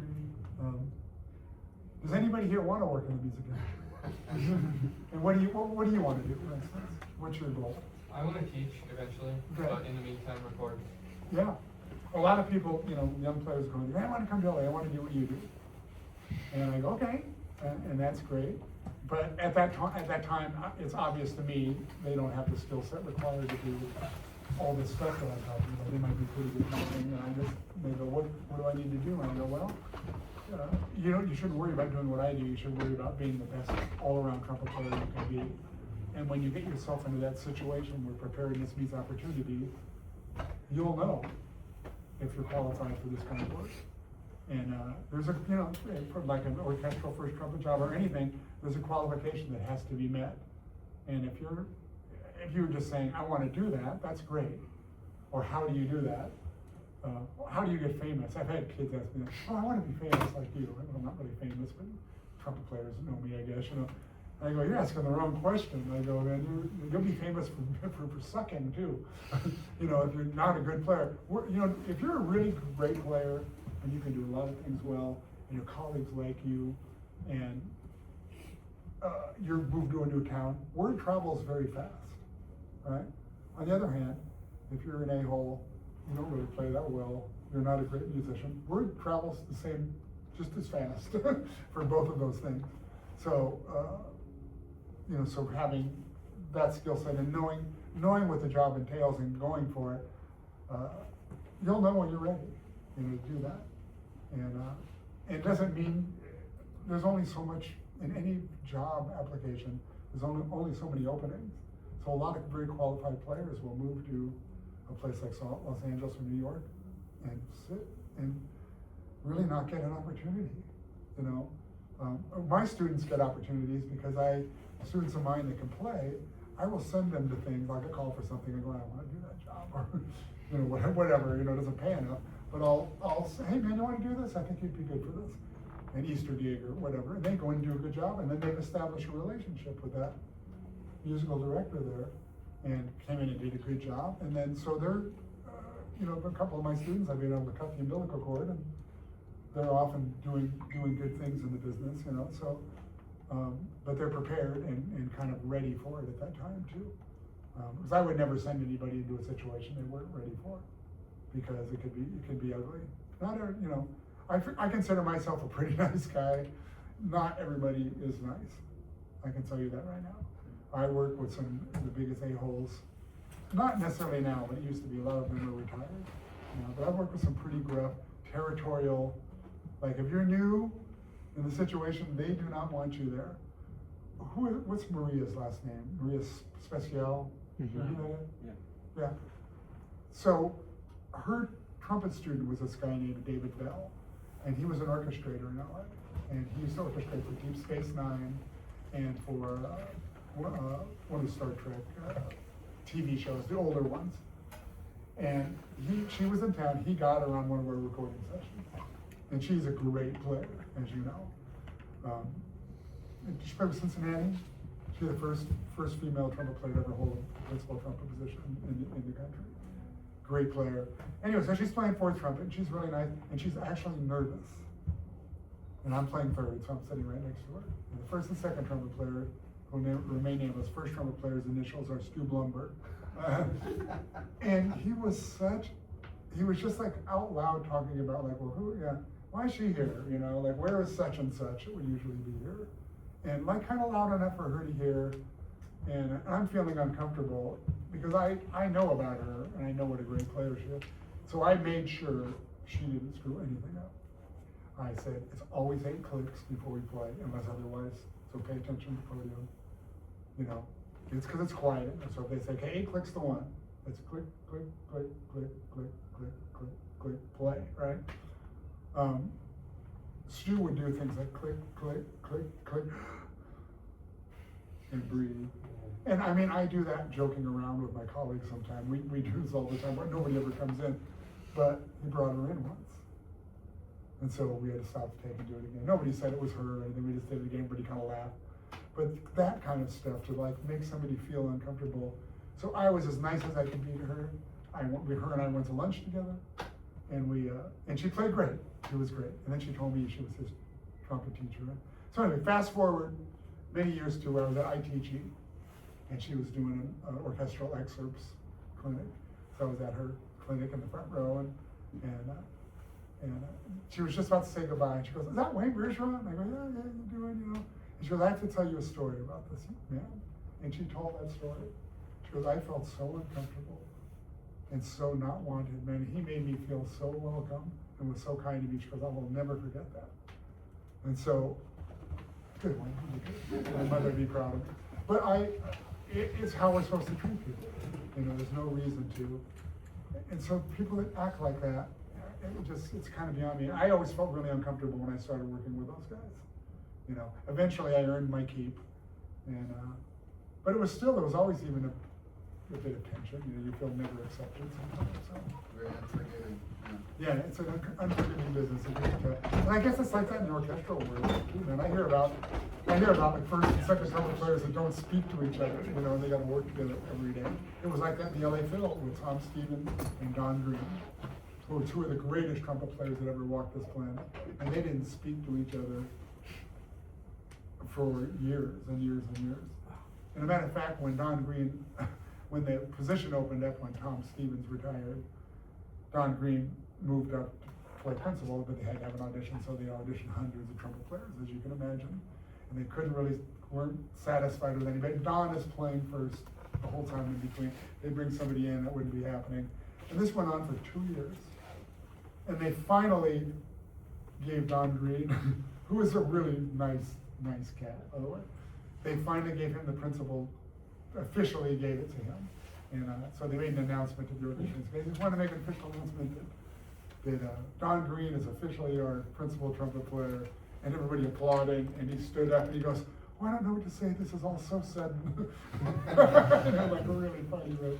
But anyway, imagine working like that in an environment. I guess people do all the time when they're in day jobs, and there's people that they don't like, and they gotta work with them. But making music with somebody like that just seems counterproductive. I don't want to work with any a-holes. I just want to have fun and make a couple of bucks and have a great time and not take myself too seriously. You know. So with that, I think you should, you know, just carry that with you if nothing else. I mean, I'm sure you're all great players here, man, that play better than I do, a lot of you. So, but all the stuff we talked about is really important about making it however you're gonna make it in the business. And I applaud you for wanting to be a teacher, because in education, we need great players. You know, we need great, I know many of the greatest players I know teach in LA. You know, I mean, we're all doing different things, but some people want that little cushion of that for sure job, of course. You know, Clay could play with anybody, but he chose to teach her for 24 years, you know, and he's a great player and a great teacher and mentor. So, I try to be that as well. I teach as well. I teach at Cal State Northridge, and it's not my main job, but I teach there because I want to teach, and because I think we need teachers that want to teach, as opposed to somebody that just wants the paycheck. And qualified teachers, so players that play really well in that position are the best asset, of course. You know, so be that. Don't suck. Anything else? Anybody got a question about anything, or before we run out of time? It's still 9:30, so yes. How would you say like the studio kind of work has changed with like kind of the new technology? Yeah, that's a good question, actually. It's changed a lot. Would you say there's still a similar amount of opportunities, or is it No, shifted? there's not. I mean, there's opportunity, we still work, but I've gone, for instance, and this has to do with a lot of things, not just technology. My best year doing movies, I did 35 movies in 1 year. I did 9 movies last year, and that was better than the year before. I've done 3 this year, early in the year, but I don't have anything on the books, so it has changed, and that's, technology is part of it, because they use samples. Somebody with a lower budget movie, they'll use samples. Samples are pretty good now. You know, if they're a decent writer and know how to make them work, they might bring in a real trumpet to play a solo or clarinet player or something, because it's hard to make the solo instrument sound effective. But that changes things. So a lot of TV stuff is all done that way. There's some TV shows like Family Guy and American Dad, which I work on. We still use a 50-piece orchestra. It's not even necessary for those shows, but Seth MacFarlane is a music buff, and he's a music lover, so he likes having his orchestra there, and it sounds great, of course. So technology has changed it with samples. So they always thought the synthesizer was going to put everybody out of work, and it never did. It just became another instrument. Samples are another story, you know, because they're actually instruments being sampled. You know, so if you need a timpani roll, are you going to know it's not a real timpani player? No, because it's a timpani player. It's just a recorded note, right? But a trumpet player, if you record every sampled note and then try to put that together as a musical phrase, it's impossible, right? If you got a trumpet player playing one note, and I recorded that, that's just as good as me being there, because it's me recording, right? So that's changed. That, you know, has changed things a little bit. It's mostly the cost of doing it in the United States, because of union and benefits and all the stuff that we get. They can go to Budapest. We're a concertmaster in Los Angeles for an A-list moving hall, or at first trumpet, first oboe. Any principal players can make about $1,400 for a 6-hour session a day. It's double scale. So that's what those players get. The high pressure chairs get double scale. And then you think about what the concertmaster in Budapest get, they probably make about $200 for that day. And that's a lot of money because of the cost of living there. So how do you compete with that? And no residuals. You don't have to pay health care because they have health care in the country. Same thing in London. They go to the UK. Now they make more money there, but there's no residuals. Like we're part of a residual package here. They go to London. There's no residuals attached to it. There's no health care because they have health care. There's no pension. So to do something in Los Angeles or New York, full union, it's that kind of money. And even if we forfeited all the principal pay and all that, it's still way, way, way more money. And then 12% for pension and 12% health and welfare for health benefits. So we're adding 24% onto a budget that might be a $750,000 budget. You're adding to that. So that's a lot of money. And let's face it, film companies aren't really hurting. They're not on the street with a tin cup and an eye patch going, oh, give us some money, you know. it's pennies to their dollar, but there's bean counters looking at all that, oh, we can do it here cheaper, you know? And so they'll go do it at these places. And so we're trying to combat that, we're changing our contracts, possibly coming up with a buyout, like where we don't get residuals, where we make more money up front, but we don't get the residual money in the back end. But I can tell you, from my own career, I played in over 500 movies, and the residual thing is a big deal for me. It's a huge part of my income. So to not have that on a movie and make some money up front, it's never gonna, I'm still getting paid from Ace Ventura, which was 35 years ago, on my check. It's not a lot of money, but I'm still getting paid for it all those years, so that all that's added up. So to lose that, but we may have to, just to be competitive in the market. So that changes, that might bring some work back to LA, but it won't be as lucrative as it is for the players that do that kind of work. So I'm to be honest with you, I'm kind of glad I'm on the twilight of my career. You know, I say that because I'm 68 years old and most people are retired by 55. But I'm playing better than I played when I was 26, so I go, well, what am I retiring from? And I love playing the trumpet. I assume that the business will retire me. You know, I will stop getting the calls. And that's changed. I don't get all the calls I used to get, because younger players have come up, like yourself. You will come up and you'll come into the scene, and you went to school at USC with a new film composer that's doing all the films now, and they bring their people up with them. I see it now. Students of mine, I'm sitting next to you, they're playing first. You know, Rob Shear, you know, he plays first trumpet on a lot of stuff I do. And what's good about him was I was always so good to him when he was young that he always makes sure I'm there.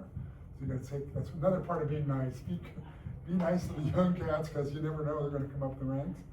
And I always told Rob, I go, look, man, I appreciate you wanting me here. I will always do the same for you, because I like playing with him, man.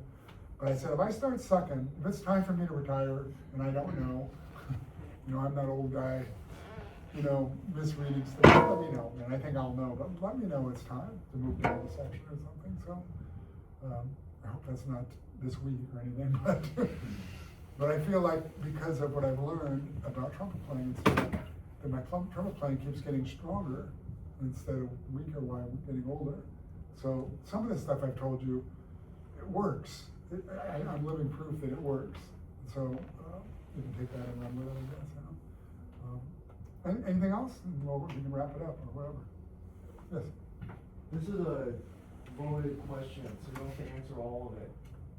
A few weeks ago, I was working on learning this tune by ear, and it was it's like this really weird head. Letha, it's a Chick Corea head. Woody Shaw plays it on the recording. He plays so incredibly in the center of the note in the tune.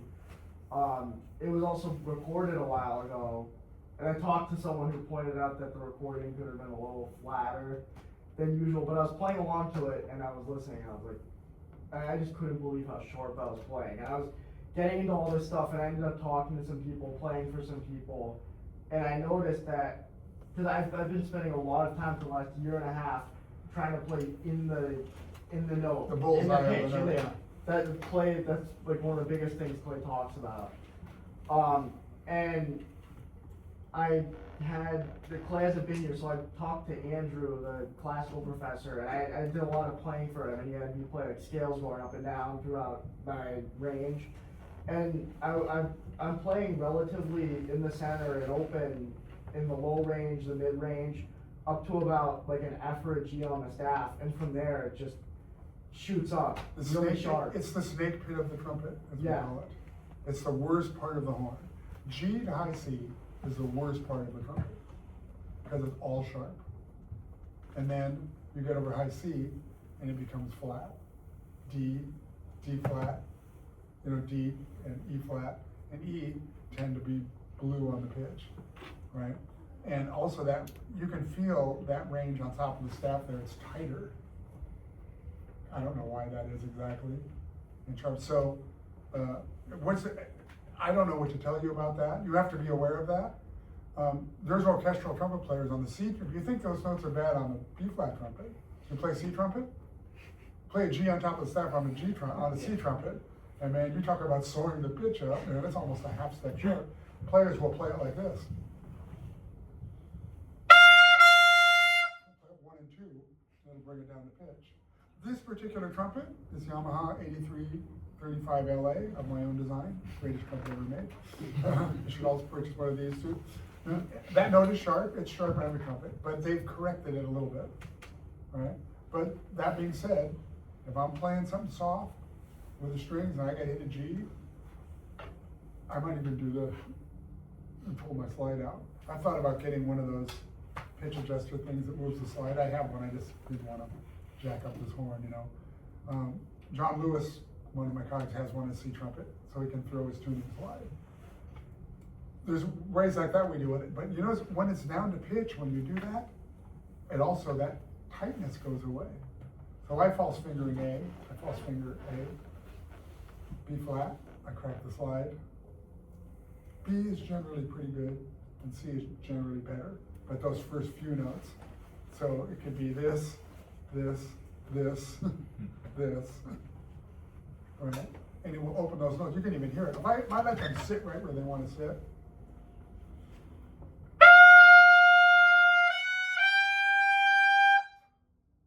I mean, that rings pretty good, but if I put my tuner on that, it's probably burning out the right light on this thing.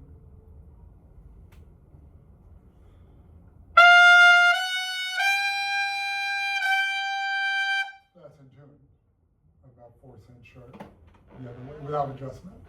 Now, if I'm playing real loud, I can blow it down. If I'm playing, when I'm playing with a big band, I don't concern myself with it so much. I'm going.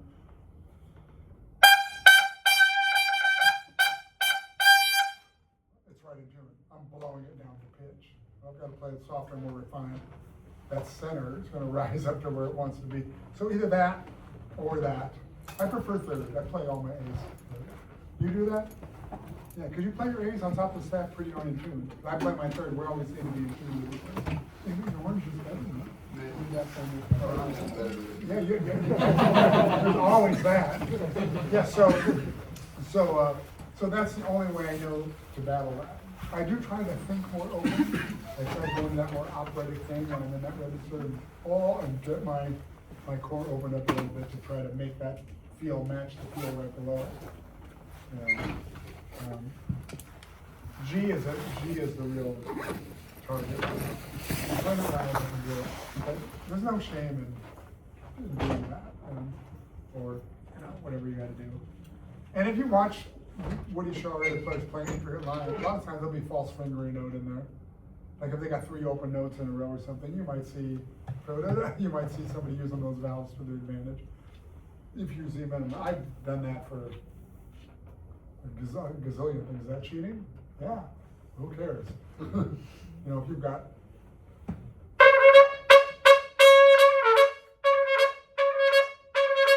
right, it's hard to make that swing in singles like that.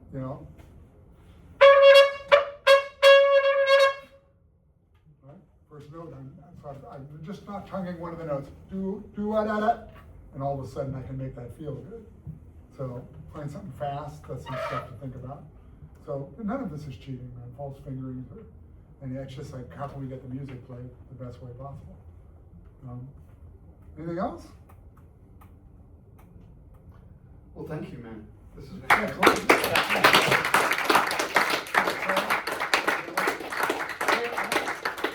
Can I take a picture with all these folks? Of course. Can we do a picture? And tonight, if Wayne's playing at Hilton High School, Yeah. with some high school kids, and then there's a kind of a semi-pro band playing some of his charts. Semi-pro. Yeah. Was that a nice thing? Yeah, I heard some kind of good. Yeah, it's Yeah. good. It's not Dave Slaughter's band, but it's Okay, good. it's good, yeah. There's some good players in there. Yeah, it's really good. So, he's at Hilton High School tonight at 7? 7 or 7:30. Yeah, if you want to come by, Yeah. come by and say hi, say you were here today. Yeah. And, Thank you. Where can we do a picture? Where's a good? Oh, place? yeah. I want you in the picture.